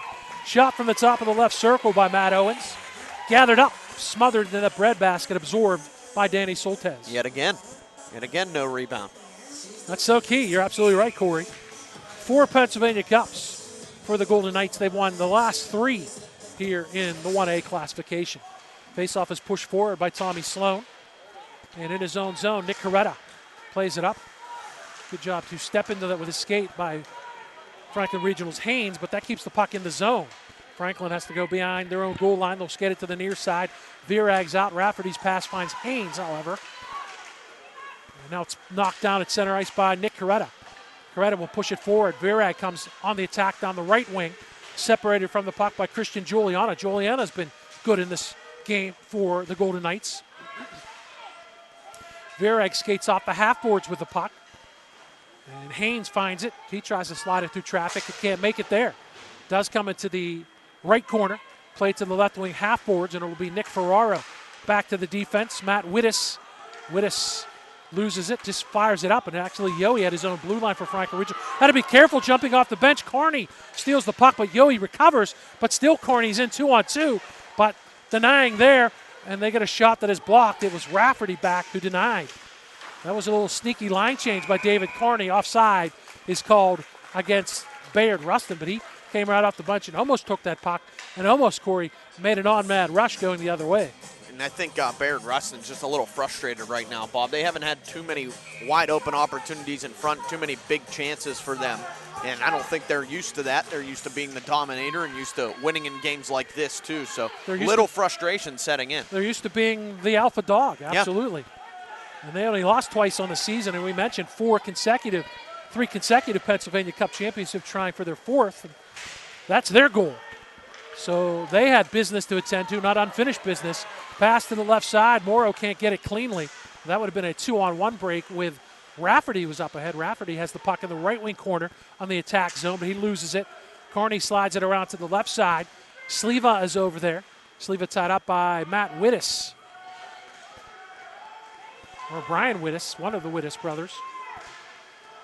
Sleva has the puck in the circle, but lost it. And it's cleared to the near boards. Played by Evan Greenberg for the Golden Knights. He takes a check. I said it was Rafferty up ahead. It was actually Justin Carter. Carter laid that check in on the near side of Greenberg. And behind his own net, Justin Gismondi. Line change for the Golden Knights. Puck is played off of Greenberg's stick, so it's not icing. He gives it up. But Kristen Kitch couldn't control cleanly. But Morrow, down low right side, he fired a wrist shot through the crease, and it hits the netting on the near side.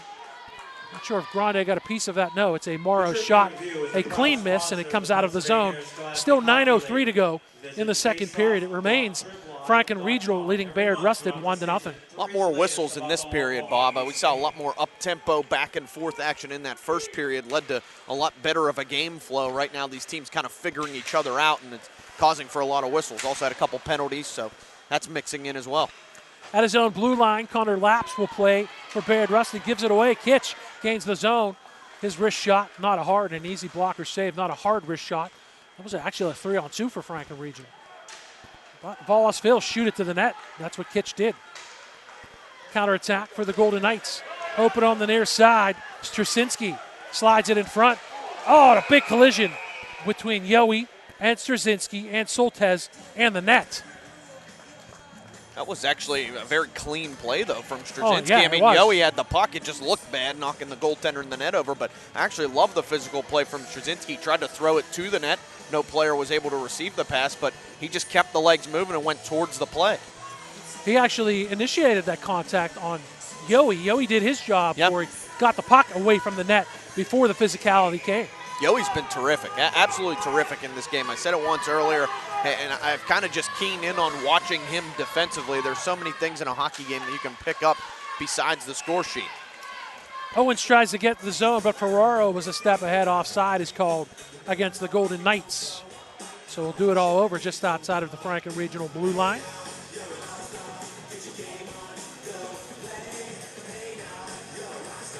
It'll be Coretta and Tommy Sloan on the draw.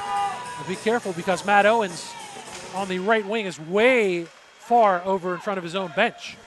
The puck can't go that way. Gismondi step underneath and almost got called for elbowing as a shot is slid on Jason Grande. He's going to hold on, and then he was lucky enough not to lose that puck. It would have created a counter offensive attack for Bayard Rustin, but the face-off comes into the Golden Knights zone to the left of Jason Grande. It'll be Coretta and Sloan again on the draw.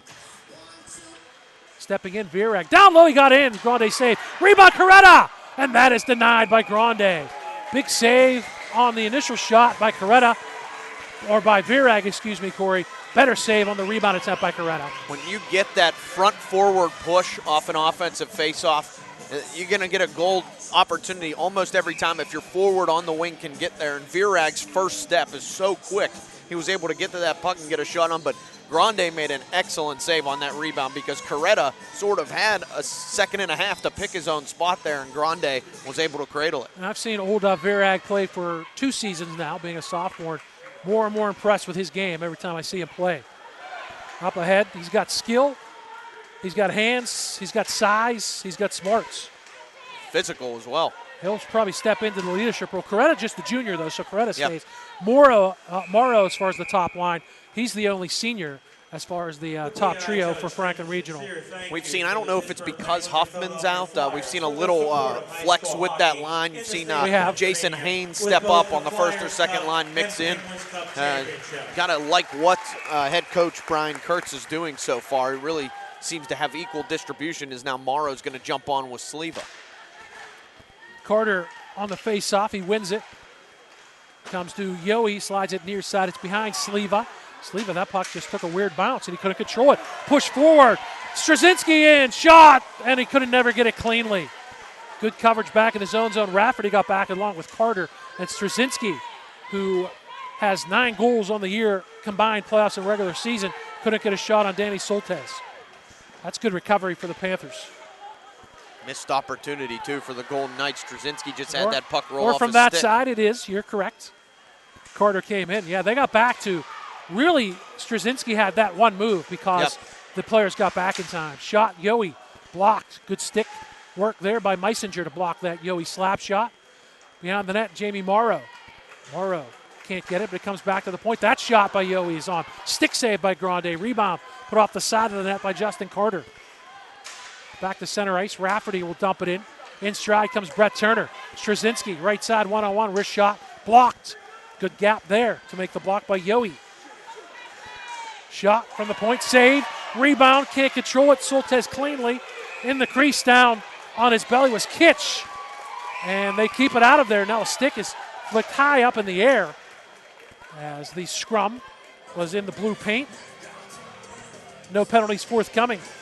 Good opportunity. That's the first time, one of the few times in this game, Corey, that Danny Soltesz could not control a rebound cleanly off that blocker save. And look what happened. A golden opportunity for the Golden Knights right in front. I mean, the first time that Soltesz has a little fumble and the puck drops out in front of him is when Bayard Rustin really gets their best opportunity. Soltesz had to make a right pad save on the second opportunity. And I don't know, Bobby, I'm sure you saw that stick flying in the air. That was Yohe that just kind of slapped it out of the hands of That's 2 games in a row in the Indiana Franklin Regional 1A championship game. I saw the same thing happen where a player flicked the stick up in the air out of frustration. Sloan tries to win the face-off, but he's forced back to center ice by Franklin Regional. 6:25 to go in the second period, a slow-moving period.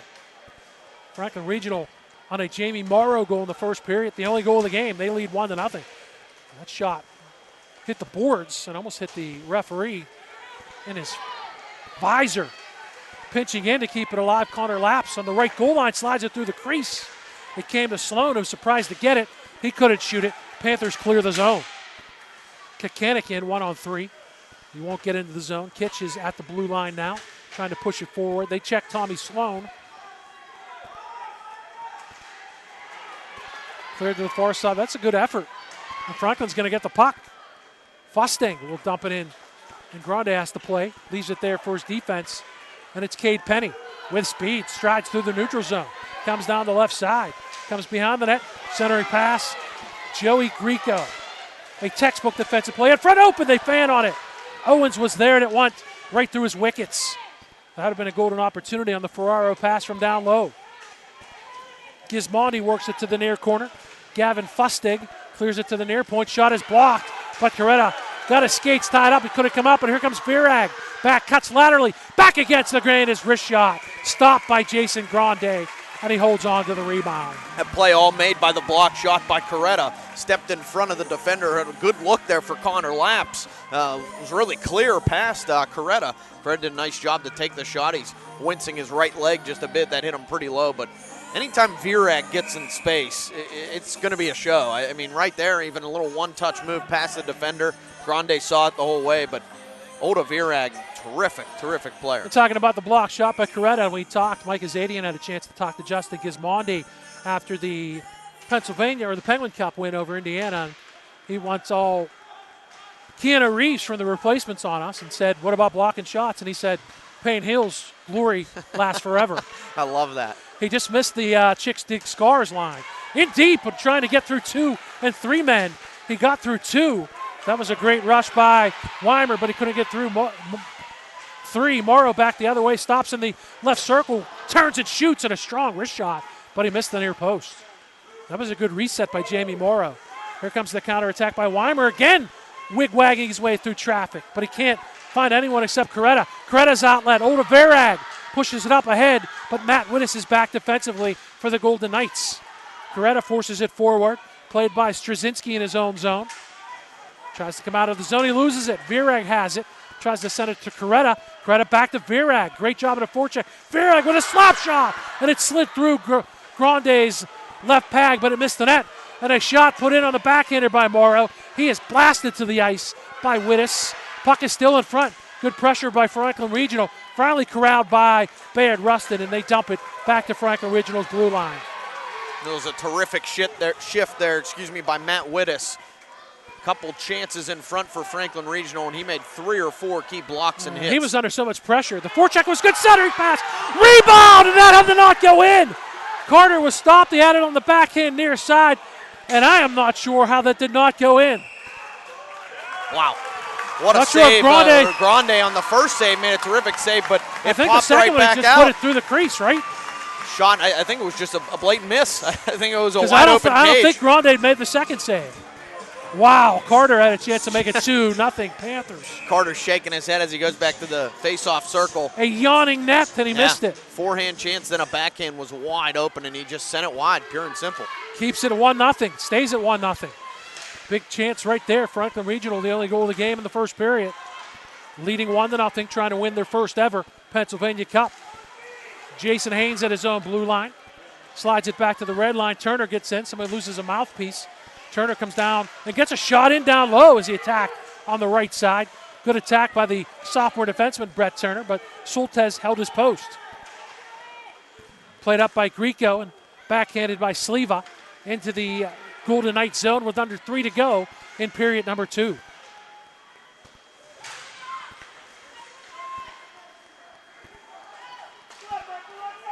Matt Owens in his own zone.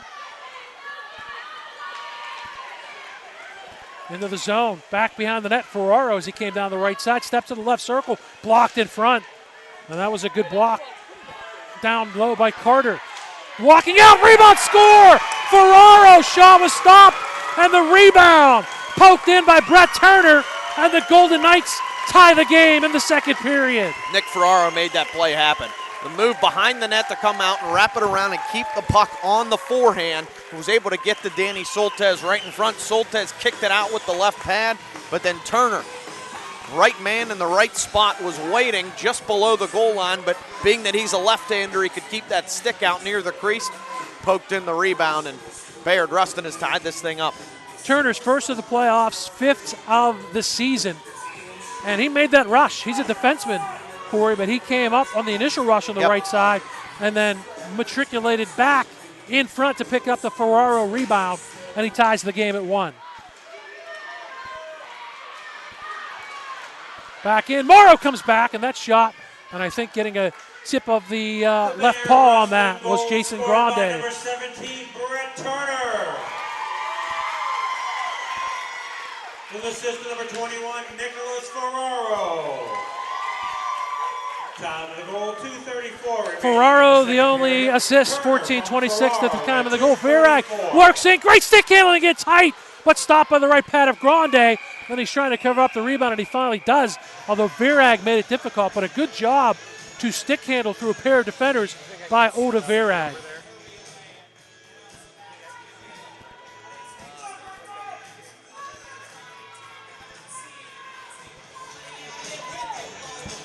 And now two players with Kate Penny getting tied up with Yowie.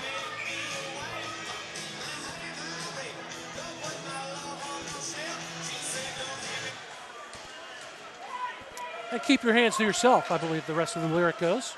Under 2 to go, Franklin Regional down low. Morrow has been good on the forecheck. Franklin has been good on the forecheck. They scored the only goal of the first. The Golden Knights have tied it up here on a Turner goal in the second period. Buzzing the tower, though, Franklin Regional. Near point. Rico. Right circle. Coretta shot blocked. Good gap by Meisinger. Back behind his own net with speed. Coming up the far side, Juliana. His pass up to his teammate. I believe that's Matt Owens down the right side. Cuts to the left side, the wraparound. And a good save. Boy, a good job to go on that wraparound and follow along from left to right by Danny Soltez, Corey. He made... Usually wraparound saves are scrambly. That was not. He made it look easy. Familiar, if you are familiar, I should say, with Robert Morris, too. Net pops off, as it always does when a goalie seems to just bump it on the side. Got to be frustrating for stopping in play all the time. But yes, Soltez, terrific footwork. Good push. And again, sometimes you're scrambling around, and he made that easy. Keeps it 1-1. That was a good rush on the attack on the right wing by Matt Owens. As we're down to 1:20 to go in the second period, we're tied at 1. The Pennsylvania Cup 1A championship at stake here at the RMU ISC. Pushed up the left wing, Fusting trying to get there first. He goes in with Penny. Penny does a good job to undercut Fusting and gets the puck.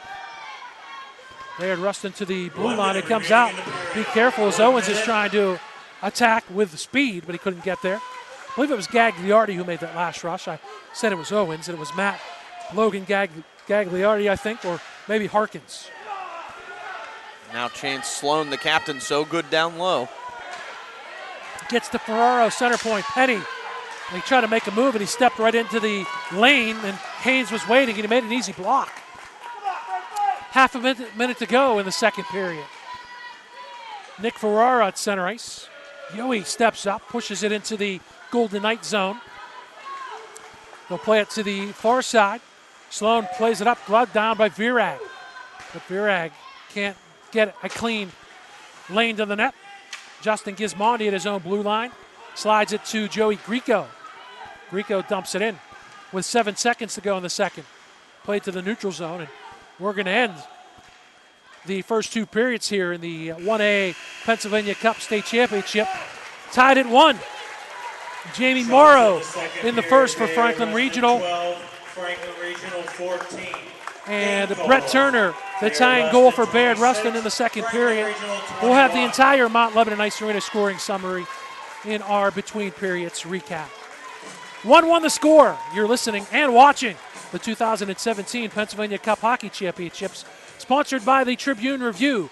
Coverage is only here on the MSA Sports Network. Make sure to follow the MSA Sports Network on social media this season for breaking news, scores, links to our articles, and much more. Like us on Facebook at facebook.com/MSA Sports and get in on the conversation with thousands of local sports fans. Follow us on Twitter at MSA Sports and check out our YouTube channel, MSA Sports WPIL, for hundreds of video interviews with local student athletes, game highlights, and more. Whether it's Twitter, Facebook, or our websites, MSA Sports is the place to go for high school sports in Western Pennsylvania. When looking to replace your athletic field, choose ProGrass, first in turf. ProGrass has installed over 500 fields in the U.S. Getting the best artificial turf for your field depends on both the product and the partner you choose. That's why architects, athletic directors, and players choose the ProGrass Performance System. ProGrass maintains an active presence in the synthetic turf industry as members of the Sports Turf Management Association and the American Sports Builder Association, and is proud to be recognized as the FIFA preferred manufacturer. Call ProGrass today, 866 866-270-6003 or visit them on the web at www.progressturf.com. Progress, first in turf. People ask what drives me. It's the respect I have for my opponents, the trust I have in my teammates, a coach who treats me with dignity, and a university that has faith in me on and off the field. That's what keeps me focused, why I practice harder, play my heart out. I play to win. I play for Carlo. Tell us your story using #WhatDrivesYou. Carlo University, a proud sponsor of the MSA Sports Network. The team at UPMC Sports Medicine doesn't just rebuild wrists and knees. They build better athletes. Athletes at every level who want to get stronger and faster and prevent injuries. Fact is, no other sports medicine program in the region is more experienced when it comes to treating, training, and inspiring athletes. UPMC, the official healthcare provider of the Penguins, Steelers, and you. Find out more at upmcsportsmedicine.com. Right now, when you refer a friend to open a new personal or business checking account at First Commonwealth Bank, you can earn a generous cash reward. It doesn't even have to be a friend. Could be a relative. Could be a Bruins fan. Could be that guy over there with the weird hair thing going on. It doesn't matter. Refer anyone to open an account and it will really pay off for you. They'll even get a cash reward themselves, no matter who they root for. First Commonwealth Bank, member FDIC. Learn more at a local branch or visit fcbanking.com. Back at the Robert Morris University Island Sports Complex with Corey Campano, Bob Workwist, Jess Levo alongside as well. We are through two periods of the 1A Pennsylvania Cup Championship, the hockey championship. 1-1 after the first two periods. Franklin Regional with a goal in the first. Bayard Rustin, the Golden Knights, tied things up in the second. We'll go right to the Mount Lebanon Ice Arena scoring summary. First in the first period, no score until 5:09 remained when Jamie Morrow snuck out in front and scored past Jason Grande to make it 1-0 Franklin Regional. Assists on that goal were to Cameron Huffman and to Matthew Sleva. Cameron Huffman, shortly after that goal, got a game misconduct after he took a penalty. He's out for the game in the second period. Franklin Regional held on to that lead until there was 2:34 remaining. And Bayard Rustin tied it up on the goal from defenseman Brett Turner. Assist on that one, the lone assist to Nick Ferraro. And that's where we stood after two periods, 1-1 shots on goal in the first period. Bayard Rustin 14, Franklin Regional 7. In the second period, Franklin Regional 14, Bayard Rustin 12. So shots total, Franklin Regional with 21 and 26 on the other end for Bayard Rustin. Bayard Rustin 0 for 2 with the man advantage. Franklin Regional is scoreless in their only power play opportunity in this contest. That is your Mount Lebanon Ice Arena scoring summary. I'll let you know that Corey and I will also pick the Chatham University 3 stars of the game following this contest. First of 3 state championships to be decided in the western half of the state.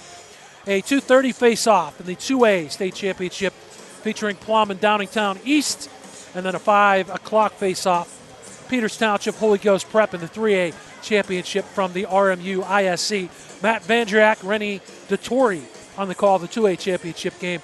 Steve Nagler and Kevin Zolmansky have the honor of closing the 2016-2017 hockey season here on the MSA Sports Network. It's going to be a great day of action the whole way throughout. I couldn't have asked for a better game for us to witness, though, to start here. I mean, this has been a terrific hockey game. A lot of people can look in the score, in the box score after the game and say, oh, it's 1-1. You know, it's not. That does not describe anything that we've seen here today. High school hockey, sometimes you see 9, 10 goals on each side per game, and even in a 1-1 hockey game, this has just been terrific and very, very evenly matched. Can I quote you in my post-game article? Yeah, absolutely. The second period made a good point. A lot more face-offs and a lot less flow. The first period was really good for both of these teams, and as expected in the state championship game, most of the times anyway, a good game through the first 34 minutes. We are tied at 1. We're going to take a break. Be back with the start of the third period right after this. Franklin Regional 1, Bayard Rustin 1. You're listening and watching the 2017 Pennsylvania Cup Hockey Championships. They're sponsored by the Tribune Review. Coverage is only here on the MSA Sports Network. Own your piece of hockey history with a Penguins game used jersey. Visit J&J Distributing at www.jjdistributing.biz and check out one of their largest selections of Penguins game-worn jerseys from your favorite Pens, past and present, or call 724-752-1556. J&J Distributing buys, sells, and trades some of hockey's most prized possessions, including the Penguins game-worn jerseys, Penguins practice jerseys, minor league jerseys, and new and game-used equipment. Browse their inventory today at www.jjdistributing.biz. Hi, friends, and a very pleasant good day. This is Lanny Fratteri here to tell you about the All Bat Company.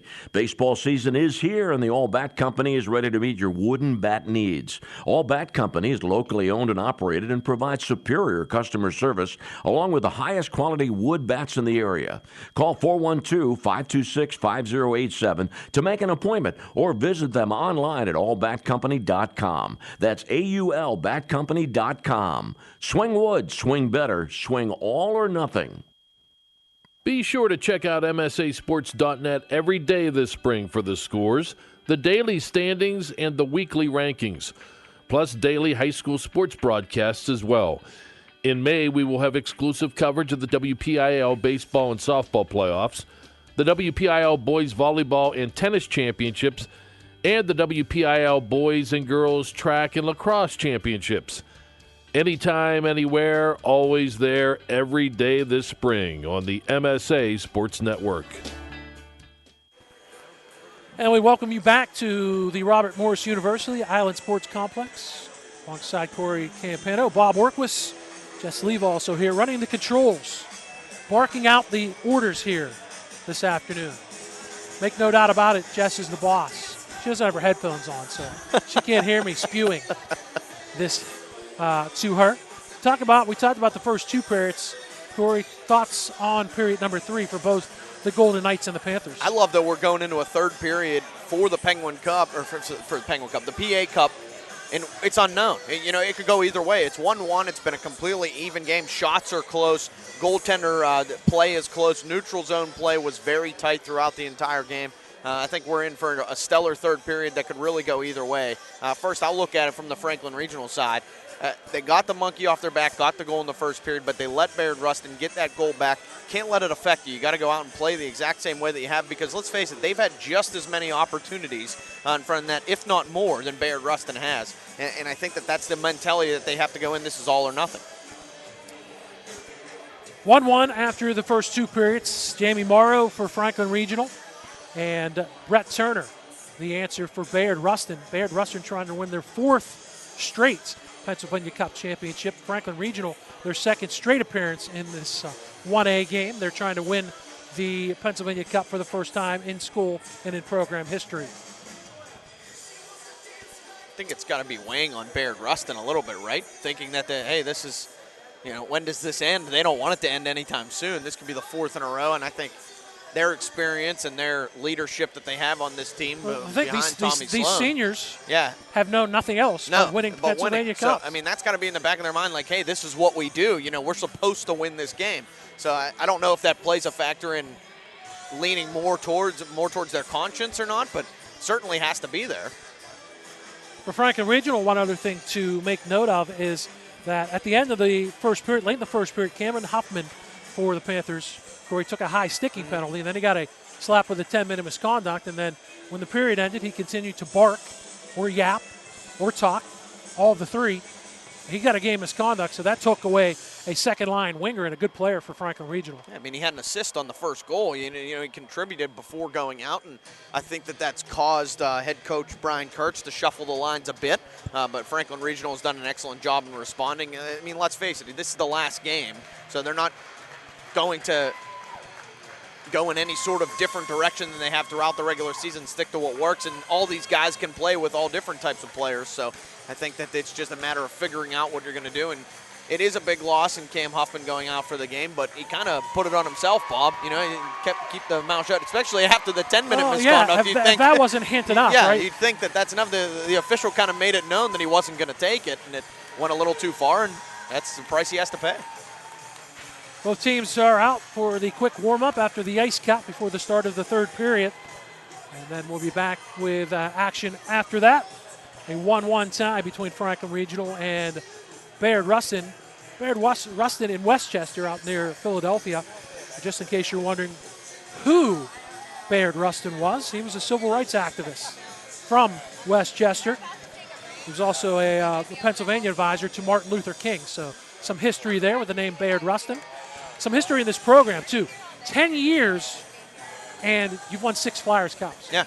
60% of the time you've won a championship. And it could be higher if they win here today. I mean, that adds more. That's just the Pennsylvania Cup. Yeah, I mean, it's incredible because you were saying Flyers Cup. Yeah, Sorry for that. It's 60% of the time you've won the Flyers Cup, and you've won the last 3 years. I mean, if this is the start of your program, it's certainly setting expectations and standards way, way atop the list to where future students will be coming in here, but they are really setting a benchmark. Anything less than this trophy is a disappointment. Yeah, that's how it seems. That's how good that program has been. Yeah. For Franklin Regional building up, mentioned it 2 years ago when Brian Kurtz took over from 2012 2014. This team was 0-40-1, so these seniors know that, but they've been so good the last 2 years that's kind of a distant memory, those winless years when these players first got to this program, these seniors, including Jamie Morrow, who has the only goal for Franklin Regional in this game so far. And you mentioned it earlier, Bob, which I want to just pinball off of,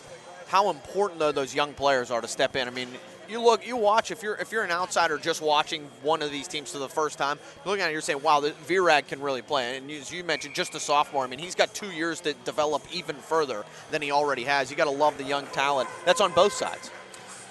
Danny Soltez in goal, also a sophomore for Franklin Regional. Mentioned that from the top line. You just talked about Virag being a sophomore. Nick Coretta is a junior. So Franklin Regional has pieces coming back. Gismondi is a senior on the back line. I believe Rico as well. So they'll lose the captain and one of their alternates and 2 stalwarts on that back line.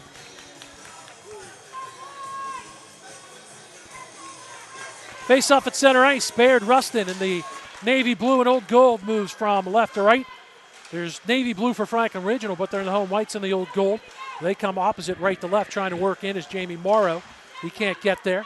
Puck slides through the wickets of Sloan at center ice. Gloved out of the air by Brett Turner, who has the goal. Turner's actually skating as a forward as well. He's kind of shifting positions with Owens, who is back covering up. So Turner, who has the goal, is adept, obviously, playing up ahead. He gets back at his blue line and plays it away as Franklin tries to gain the zone. They can't do it. Bayard Rustin will dump it in. Justin Gismondi will play behind his own goal for the Panthers. His pass to Matthew Sliva. He comes through the neutral zone, gains the red line, dumps it in, goes for a change. Back in his own zone, Brett Turner will play as the top unit comes out, although Morrow is skating on the other line, so now it's Haynes on the top unit. That is all because Huffman is out of the game. Down low and tight. They center. Meisinger couldn't get the shot. Meisinger. Haynes up to Virag. Good stick by Matt Wittes to deny. Played up in the air. There's Yohe. Yohe almost lost it. It's a delayed offside of Brock Weimer into the zone. Virag or Yohe gains the red line, dumps it in. Haynes on the forecheck for Franklin Regional. But with speed out of his own zone comes Christian Juliana. Juliana down the near side.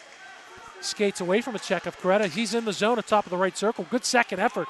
Coretta fell down and didn't give up, Corey. But he ends up taking the puck away from Christian Juliana. Saw a block earlier from Coretta. Excellent at just keeping his feet moving. He has offensive skill as well. Long slapper from outside the blue line. Misses the far post from Virag. He'll go for a line change. Off the bench onto the puck. Trying to keep it in was Fusting. He couldn't. Weimer counterattacks. Weimer the hero in the triple overtime win for Bayard Rustin in the Flyers Cup victory over Westchester East. He scored at 5:59 of the third overtime. Saw some video of that. Westchester East, there was a player who I think his responsibility was to get the Weimer off the face-off win, and he was just exhausted. Doubled over with a stick on his knees. And that allowed Bayard Rustin to get back to the Pennsylvania Cup for the 4th year in a row. They're in the forecheck, so a good job to start this period by Bayard Rustin, but Franklin regains possession and they clear it up. Gismondi coming down the left side, 1-on-3, cuts to the right, wrist shot, gloved and held on to by Jason Grande. Face-off forthcoming in the Golden Knights zone. You saw what it took for Franklin Regional to beat Grande. That shot by Morrow right out in front, and they kind of surprised him. And I really think unless you get him moving or get the surprise factor, he's just so big and so calm in that net. Really tough to get goals past him.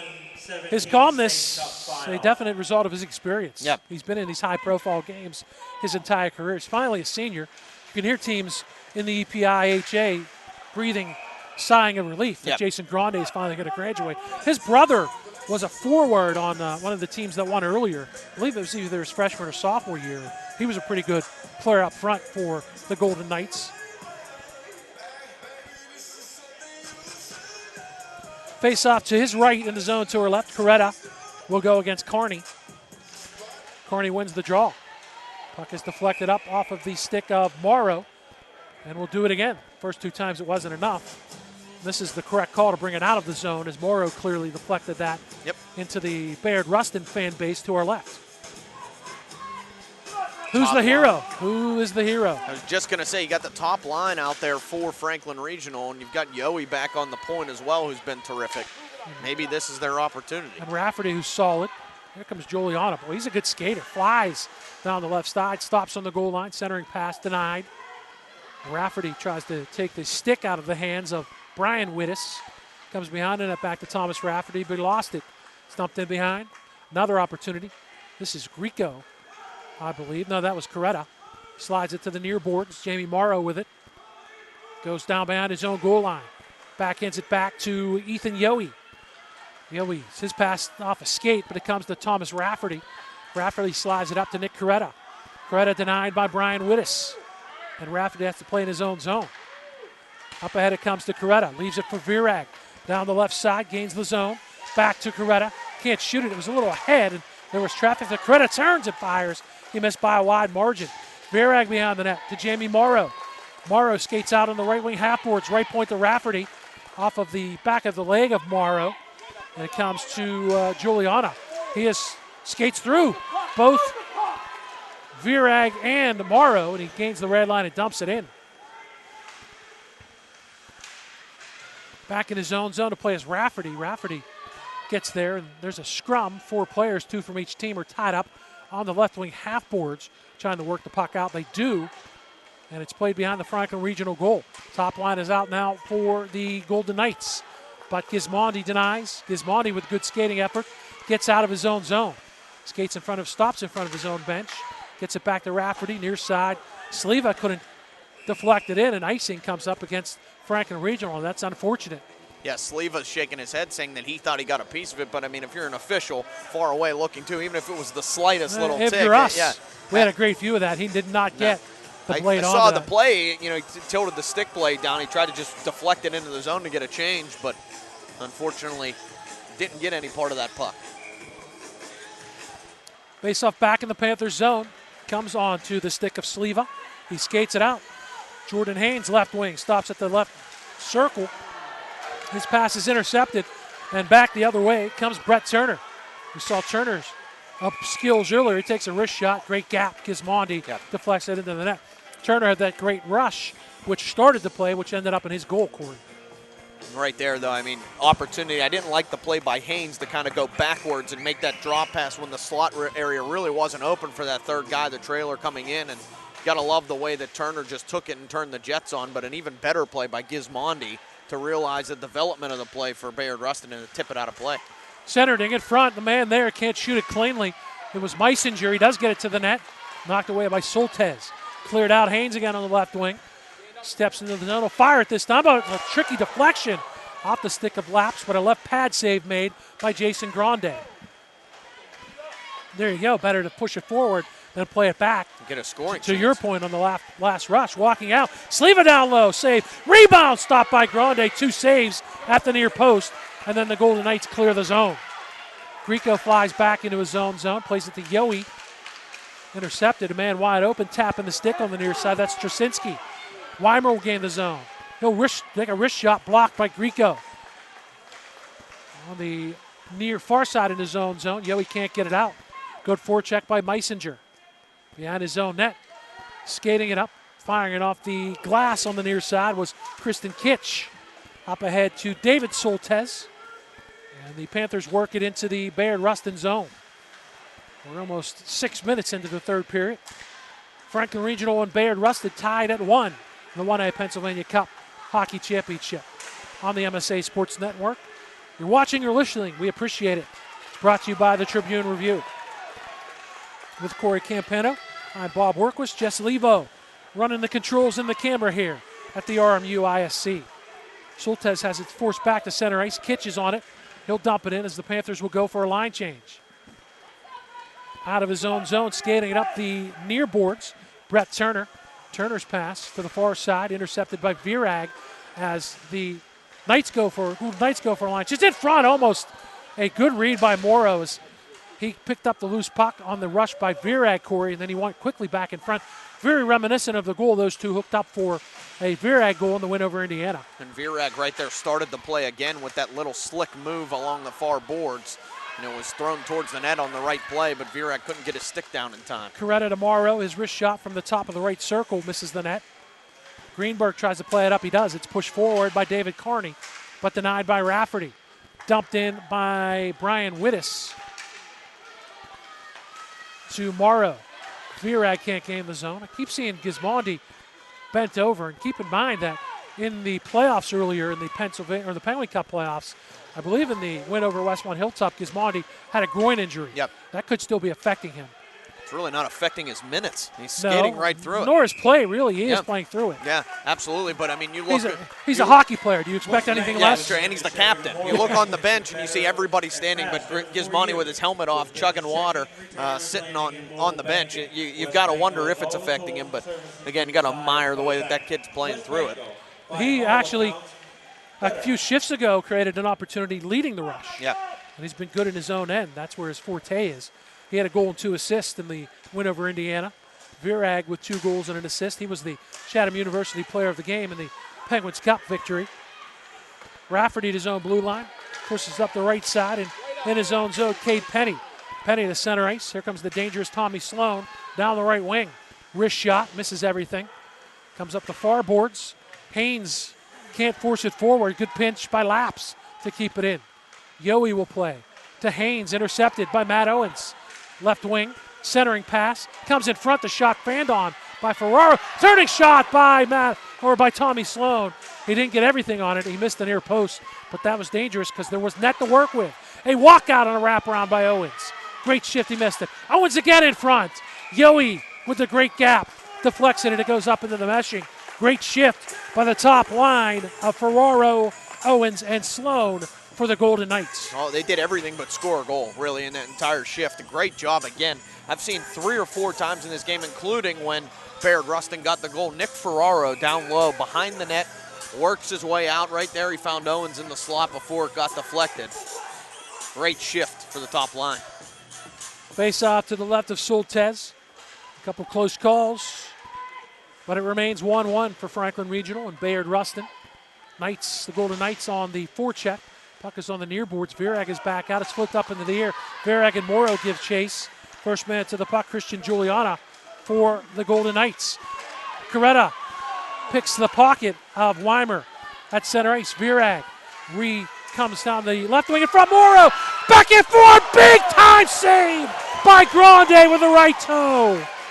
My goodness. Stretched out. He was totally beat on the little one-touch move by Morrow and recovered with the left pad. Morrow on backhand, forehand, a beauty, but an even better save by Jason Grande. Keeps it at 1-1. Here comes the counterattack again. Virag trying to hit Morrow. Morrow gets into the zone. Got to be careful. Took a couple hacks at Giuliana. Here comes Weimer down the right side. He's in. Alone. Backhander save. Rebound denied on the great stick by Rafferty. There's your counter save by Danny Soltesz on a breakaway by Brock Weimer. And things have heated up in period number 3. Can't believe it. I just can't believe that both goaltenders were able to keep that out on similar moves, too. The left pad save, first Grande, then Soltesz. Here comes the entry into the zone. Straczynski right side. Puts on a footer on. Weird bounce. Not sure it hit the piece. It certainly hit Soltesz. And then scrambling around, he gets the puck as Coretta knocks a man down. Back there on defense, Joey Grieco as well. That was a scary moment for Franklin Regional. Hit off the back right shoulder, looked like a Weimer, and then took a tricky bounce and popped up off the right blocker then of Soltez, and Soltez did a nice job without scrambling to find it sitting there in the crease. But I mean, I got a straight view, the net closer to us of Grande. That was as good of a save as it gets. Morrow made a great move in the slot. Instead of just shooting it with the big goaltender, tried to make a move. He made a goaltender. He made a goal scorer's move. We talked about Grande's length, and he used it there with the right leg and the right toe, or the left. Yeah, the left toe. I think I said right, but a great save. That's the save of the game.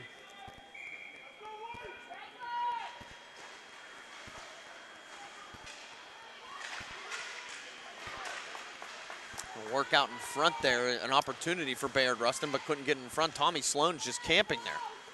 Sloan is forced away now. Still on the puck possession. It's in the near circle, and it's intercepted by Justin Carter. Outlets to Matthew Sleva. Sleva had a goal in the win over Indiana. Dumps it into the near corner. Played by Brett Turner. Turner puts it up in the air. Gloved down by Nick Ferraro. Ferraro steps in on the right wing. Turned around by Rafferty. Slides it through. Cleaning up in front of his own net, Ethan Yohe. Yohe to Sleva. Sleva's pass to Haynes. Sticked off of his blade by Brett Turner. Here comes Matt Owens. He had the hat trick as a freshman last year in the Pennsylvania Cup win, for Bayard Rustin. Ferraro gets in, try to get around Gismondi, but Yohe was there to deny. Pushed up the far side. Sloan kept it in temporarily. Sleva gets it out of the zone, skates it out of the zone, and then forces it back deep into the Bayard Rustin zone. That's a good shift by Matthew Sleva. Near side, it's Justin Carter. Back down low for Sleva. They tried to give and go. Intercepted, and turning on the counterattack comes Nicholas Ferraro. Ferraro back 1-on-3. Wrist shot. Stick save made by Soltez. Ferraro's centering pass hits the side of the net. That allows Gismondi to control in his own zone. His pass, though, is intercepted by Straczynski. His pocket picked in turn by Gismondi, who dumps it in. Back behind his own net is Christian Juliana. Well, I smell food, and it's very distracting, I'm just saying.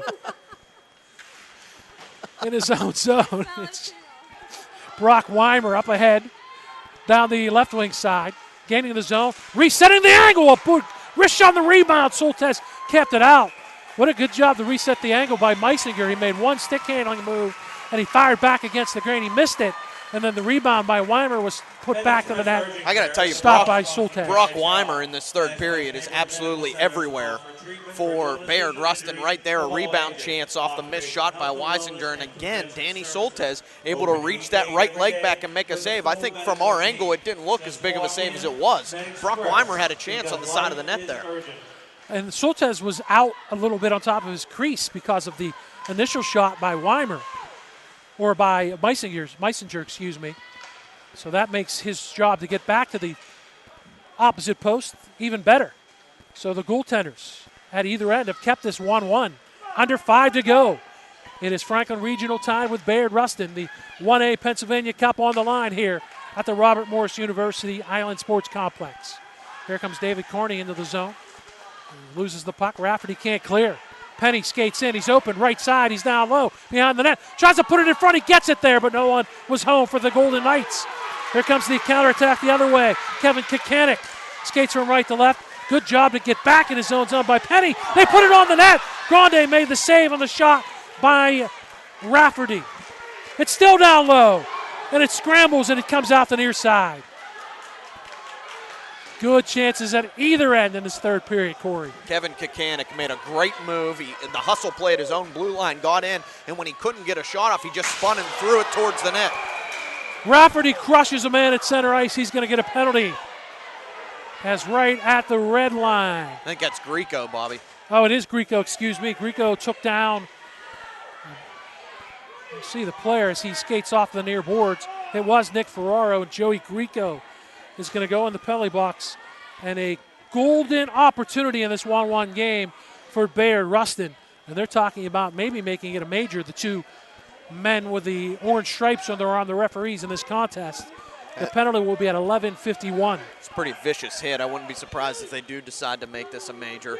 And you had the Tommy Sloan had to go over and help the trainer get onto the ice, who's going to help the injured player. And good news is he's popping right up. Check it. I said getting up, and it was Ferraro, but it was Evan Greenberg who was flattened at center ice by Grieco. Now I see an unsportsmanlike call being made motion as well. So it is at 2 and 10. And if that's the case, you lose one of your top defensemen for Franklin Regional in Joey Grieco. You've already lost Cameron Huffman on a 2-10 and a game misconduct at the end of the first period. Just 2 minutes up on the boards. That must be the case, Bobby. I think that's what you're going to get there, 2 and a 10. And you hear some yells from the crowd that should be a major penalty. And, you know, I understand the argument. I do, the type of hit that it was, but I also don't know that right now you can call that a major. Number 22, Joseph Greco. 2 minutes for charging and a 10-minute misconduct. Charging and a 10-minute misconduct. Bayard Rustin is 0 for 2 with a man advantage. None bigger right now than this juncture. They're on the power play with 4:09 remaining in a 1-1 game in the third period. And a good PK opportunity, and the Panthers back huddling around Danny Soltesz. It'll be Rafferty, Gismondi, Coretta, and Kitch. The 4 for Franklin Regional. Owens, Ferraro, and Sloan up front for the Golden Knights. Penny and Juliana at the back line. Those are the 5 for Bayard Rustin. Juliana, near side pass, Tommy Sloan gains the zone down the right wing. Goes behind the goal line. His pass denied by Gismondi. Owens picks up the puck. Right side, Cade Penny. Left side, heavy slapper. Hit something, or it was saved by Soltesz. Pass across. And it's couldn't be cleanly put onto the net by Ferraro. Ferraro comes to the right point from the left boards. It is Cade Penny. Center point to Juliana. He fired that heavy slapper earlier. Fakes a shot. Skates to the right. Dumps it down off the boards. It is Owens. Matt Owens with the puck. From the circle, fires. Hits something in front. Picked up by Rafferty. And he takes the heat out of the kitchen. That hit Soltesz on that shot. It got all the way through and hit his right blocker. Lucky for him, position-wise, he was there because he couldn't see it. Through center ice, Matt Owens skates to the left wing. Wrist shot, Soltesz. Up with the blocker in the right arm, makes the save, and he holds on. 60 seconds gone in this Bayard Rustin man advantage. It just amazes me, Bobby. The more and more I watch this game, the more and more I'm thinking how even of a game this is. It's even. You see shots on each side. You see scoring opportunities on each side. You've seen 2 huge saves by each goaltender. You couldn't ask for anything more in the state final. Face-off is won. It is Weimer who's been good in this third period. Down low, he puts it to Straczynski. Center point, giving up the body, Sliva. Sliva's hurt on that slap shot, but he blocked it by Juliana. And again, selflessness. Puck is ticking by Yohe, and he shoots it the length of the ice. 37 seconds to go on the Bayard Rustin man advantage. Juliana will come out of his own zone. Near side to Brock Weimer. Weimer was the hero in the Flyers Cup win. Gains the zone behind the net, goes to the left point. Cade Penny with it, skates to the center point. Top of the left circle, Weimer can't shoot it. Franklin Regional, good job at clogging the lanes. Weimer, center point to Penny, 15 seconds to go. Weimer shot, another shot by Penny. Blocker to side through traffic. That was a good save by Soltesz through traffic. Centering pass, it comes to Weimer. Fires from the center point, I should say. Missed the net. Out of the box, serving the penalty, was Dave Soltesz. We're 5 aside as we approach 2 minutes to go. 2 minutes to go, we're going to get a crease violation, I believe, whistled against Bayard Rustin. Weisinger was in front doling with Yohe. And with 2:09 left, Franklin Regional, after escaping the penalty, will try and get fresh legs onto the ice now. Sliva, I was looking on the bench, still nursing. Looked like it hit him in the arm when he blocked that shot. Kevin Zomanski's here enjoying the Van Halen playing in the background. He's on board with Matt Vandrak running Detroit. Kevin's here with Steve Nagler in the AAA, the 3A game. Up ahead, Uldrich Virag gets around one man, but back to clean up his own zone, Tommy Sloan, and everything gets magnified now late in the third period in this 1-1 game. The 1A PA Cup on the line. Virag gets into the zone down the right wing. He's double teamed. Still has the puck tied up there. Morrow will get the puck. He'll skate off the boards. Between the circles, comes to the near circle. Has to go into the left wing corner. Centers it, shot by Coretta. Short side. Blocker save by Grande. Grande gets down in that butterfly. He's just so big, Corey. I mean, there barely had to lift his right arm to make that save. Behind the net, Morrow with the puck. Centers it. Nope. Good deny by Matt Wiss. Gets it back. Turning wrist shot. Stopped by Grande. Virag behind the net with 1:10 to go. Big shift for the top line for Franklin Regional. Right point, Thomas Rafferty through traffic. Grande makes the save and then finds the rebound and covers it up. Well, he's been spectacular in this third period. I mean, right there, you made the blocker save on Coretta, then Morrow walks out, he made another save, and then the slap shot from the point by Rafferty kind of trickled in on the way to him, and he made the right pad save and then found the rebound before it could get to anyone. Jason Grande, big reason as to why Bayard Rustin still has this game tied. Soltesz and Grande have been good in the third period. We're getting a timeout. I think Franklin Regional took their timeout. I'm going to keep that number 1 line out there late in period number 3. 1:04 left in this frame before we head to overtime, if it remains tied at 1-1. Grande and Soltesz, the reason that this game is 1-1, because of how many scoring chances we've had, this game could be a couple more goals on each side. We may have had as many scoring chances in this third period as we had in the first two. Yeah, I agree. Good scoring opportunities. Which you expect. You expect them to turn it up when it gets into the third period, and the pace of play in the first and the third have just been terrific. It kind of slowed down a bit in that second period, but it's really picked back up in the third, and with just a minute left, we're in for quite the showdown here in the Single A Cup. The Mount Lebanon Ice Arena scoring recap. Jamie Morrow for Matt Sleva and Cam Huffman. 11:51 of the first period. Brett Turner tied it up for Bayard Rustin. 14:26 mark of period number 2, picking up a Nick Ferraro rebound after he walked out in front. That's where we've been since that point, as both goaltenders have been good in this one.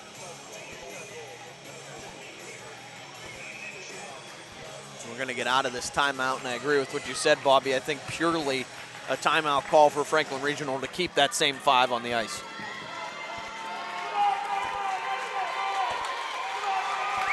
Morrow, Virag, Coretta, Yowie, Gismondi for Franklin Regional after the timeout. The top unit, no, it is not. It is Sloan out there.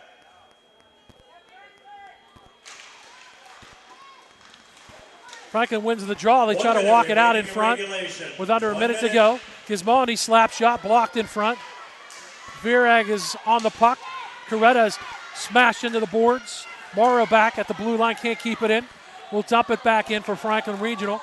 Puck is played behind the net by Juliana for the Golden Knights. Long stretch pass, too far for Straczynski. The blocker paddle to the ice for the goaltender Soltesz, and he had to freeze it. So not a bad play, and it actually worked out very good for the Golden Knights. Yep. They get the face-off to the right of Soltesz. Virtually just a stretch pass that went on net instead of being an icing. They win the face-off. Puck played to the left point. They will dump it back down in to the left corner. Sloan is over there. Owen's trying to get the puck, and they're trying to force it away. That's Rafferty for Franklin Regional. Puck is played up. Morrow is pinching along the far boards. Can't get it out. Second effort, he does. Work it up to Oda Virag. Virag comes down the right wing. Virag trying to cut inside, denied by Juliana. Virag still has the puck. Still over there. Knocked off his skates.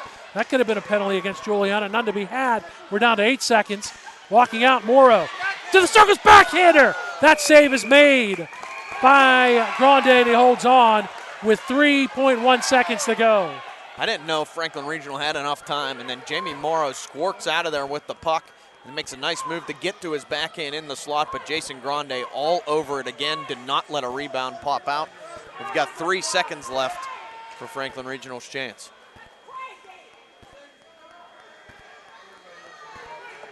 Face off to the right of Grande.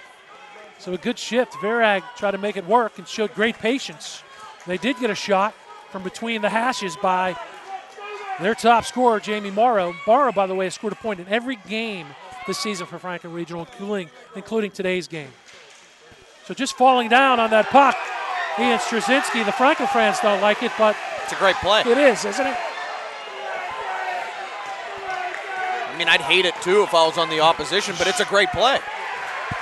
Nah, he's going to get a penalty at the end of regulation for today. They called delay a game. Kevin Zolmanski is surprised that they actually called it. I am too. Wow, if that is the call, it's not a great play. I'm wrong. I'm mistaken. It's not. We are both mistaken. It'll be delay of game against Straczynski at the 17-minute mark. So Franklin Regional will start the overtime with the man advantage. Ladies and gentlemen, after a 2-minute break, we will have a 10-minute overtime. 2-minute break, 10-minute overtime gives us a chance to take a break. Your score: Franklin Regional 1, Bayard Rustin 1. You're listening and watching the 2017 Pennsylvania Cup Hockey Championships, sponsored by the Tribune Review. Coverage is right here on the MSA Sports Network.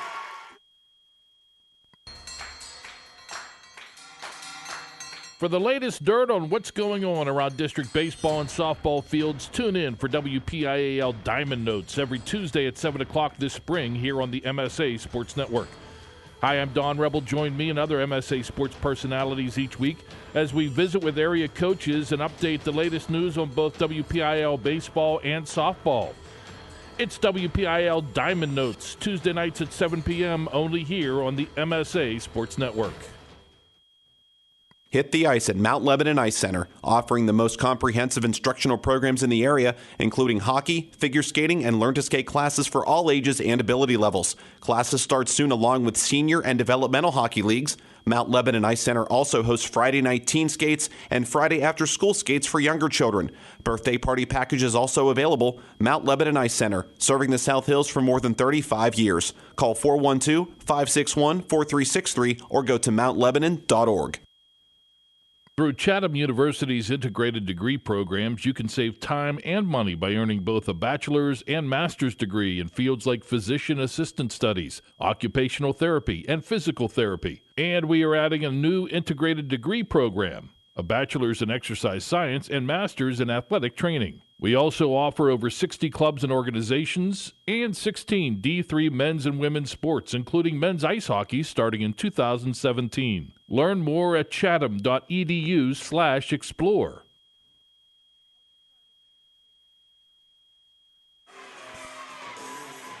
We start overtime here at the Robert Morris University Island Sports Complex with Franklin Regional skating on a 5-on-4 man advantage, just their second power play of the game. Ian Straczynski was called for delay of game on the last play of the third period.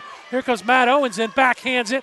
Soltesz made the save. Soltesz, 34 saves through the first three periods for Franklin Regional.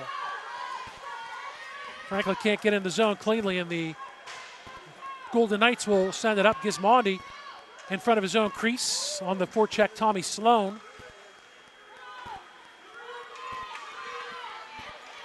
Now they finally try and get something set up here. Coretta gets in to the zone, slides it to the point. Rafferty with it. Near side slap shot. Gismondi didn't get all of it. That was denied by Jason Grande. Puck is tied up in the near corner. Virag and Morrow in on the forecheck along with Wittes. Virag comes out of there with it. Down low behind the goal line. Hold up Virag. Rafferty was open in the right circle. Couldn't get the pass there. Denied by Juliana and cleared the length of the ice by the Golden Knights. And now a long stretch pass to Jamie Morrow, who tried to stay on side, but just couldn't do it. Like the idea. Unfortunately, just didn't work out for the Panthers. 8:51 left. As you said earlier, Bobby, it was a 2-minute break and then a 10-minute overtime.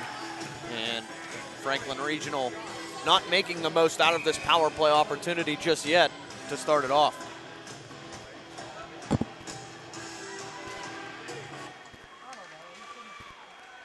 Franklin in their own zone, still 53 seconds to go on this power play to start the OT for Franklin Regional.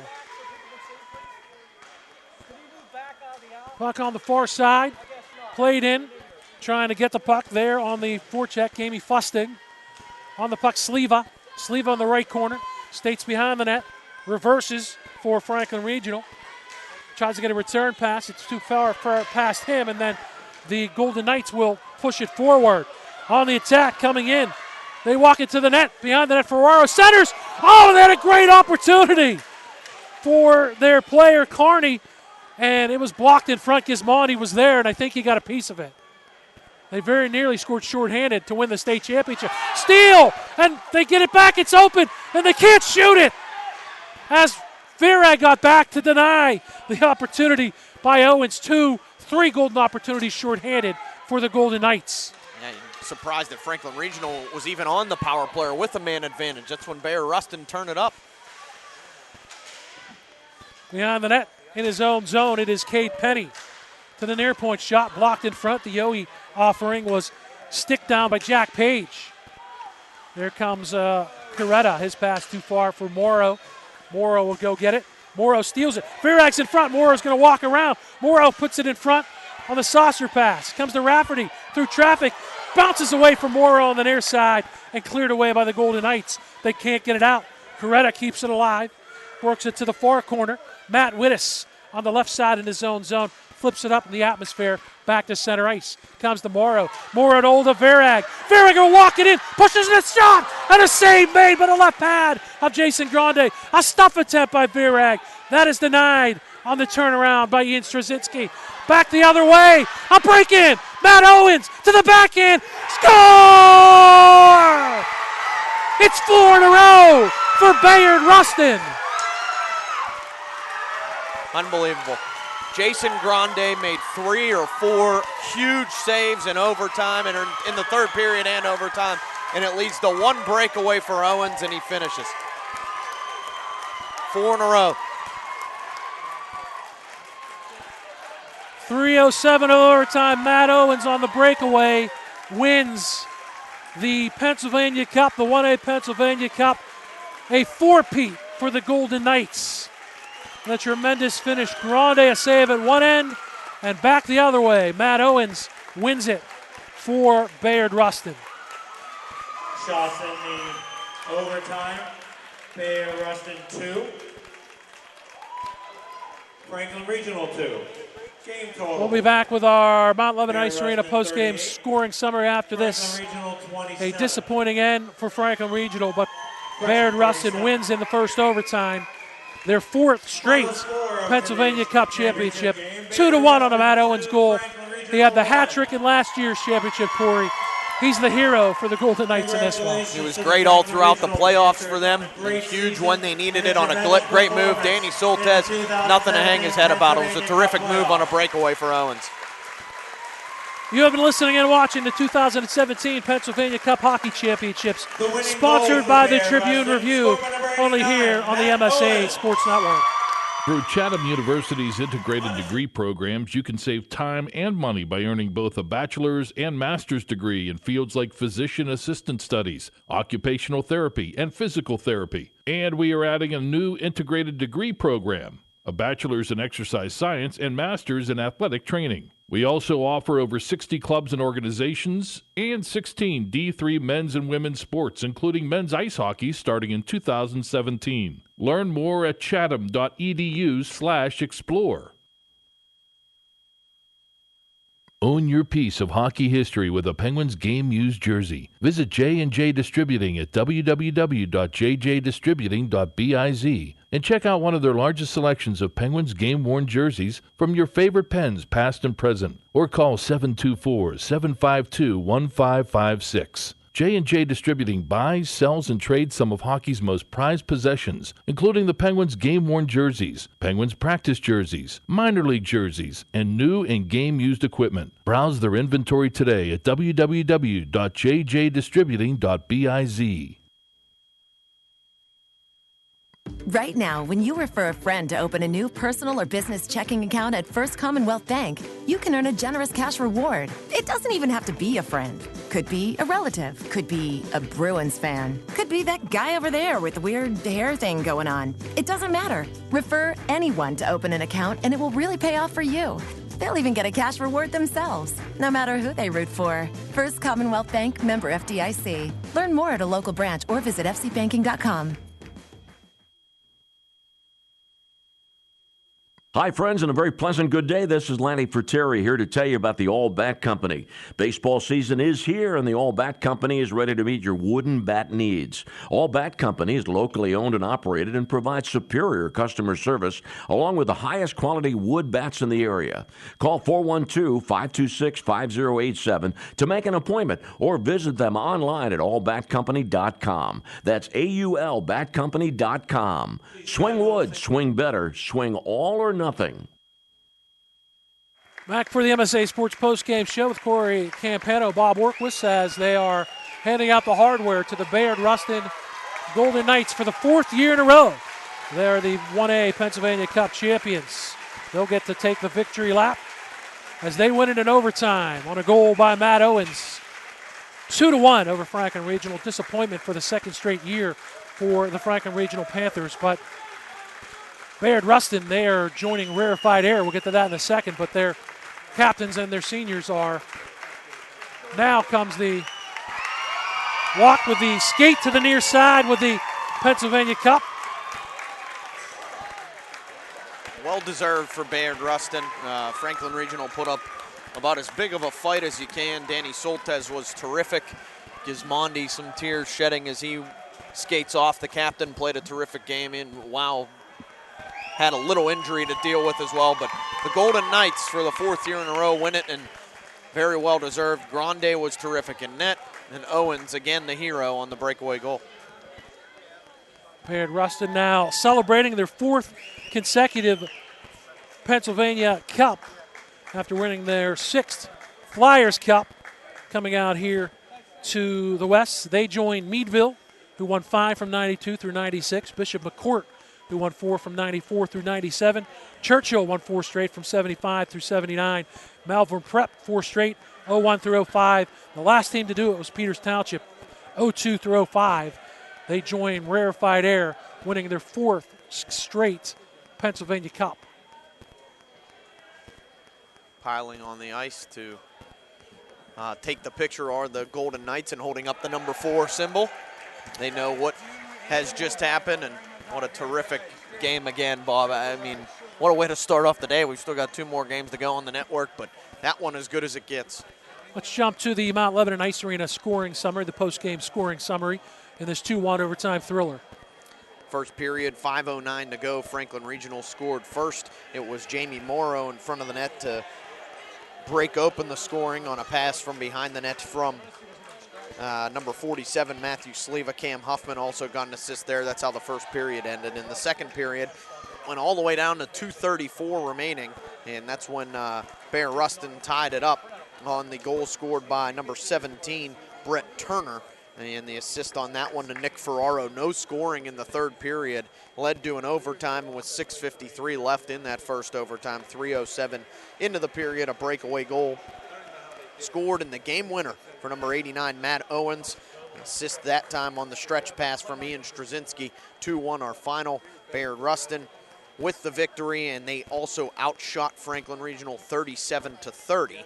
14, 12, 9, and 2 in the overtime for Franklin Regional. 7, 14, 6, also 2 in the overtime. Bayard Rustin also had to kill off a penalty by Ian Straczynski to start that overtime period, and then he gets the assist on the stretch pass to Matt Owens, scores the game winner. Bayard Rustin finishes 0 for 3 on the power play. Franklin Regional 0 for 2, and a great opportunity, Corey, to start the OT on that delay of game call against Ian Straczynski, but couldn't get it done. And then Matt Owens, shortly after that, goes the other way, gets a breakaway, beats Danny Soltez for the 2-1 overtime winner.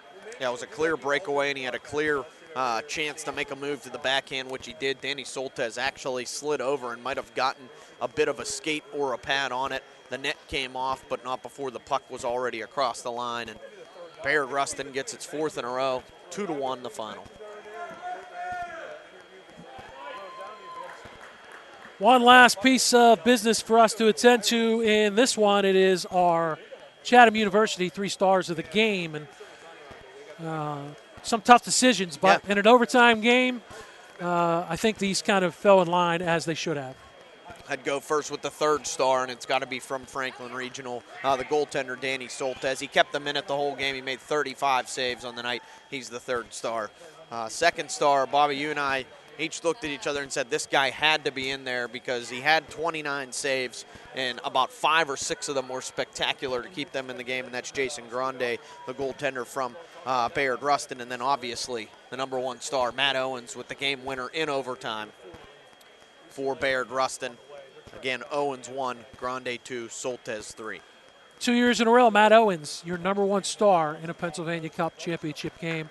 Just a sophomore, and Congratulations to the Bayard Rustin Golden Knights for winning their 4th consecutive Pennsylvania Cup championship. Congratulations to Franklin Regional on a great year. They finished 20-2, and I know they're disappointed. Much better than last year's 6-0 victory, but an overtime heartbreaking thriller for Bayard Rustin. They finished the year at 19-2-2, and again, their 4th consecutive Pennsylvania Cup championship, and overall for the Golden Knights, it is their 5th.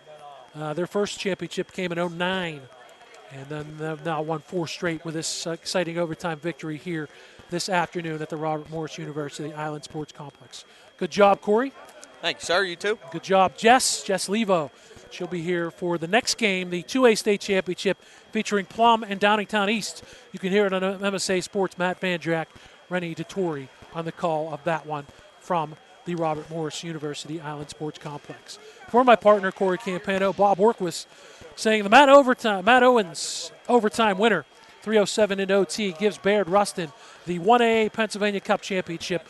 Your final score, Bayard Rustin 2 and Franklin Regional 1.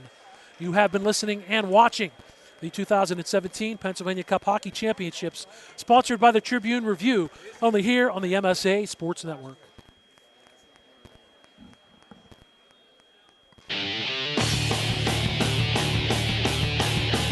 You have been listening to the 2017 Pennsylvania Cup State High School Hockey Championships at MSASports.net, sponsored by Chatham University, by the Mount Lebanon Ice Arena, by J&J Distributed, by UPMC Sports Medicine, by Carlow University, by First Commonwealth Bank, by Progress, and by Management Science Associates.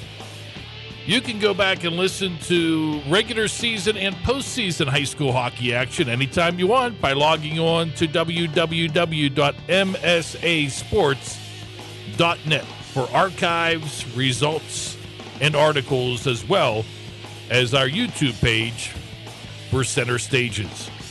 The preceding has been a special presentation of the MSA Sports Network.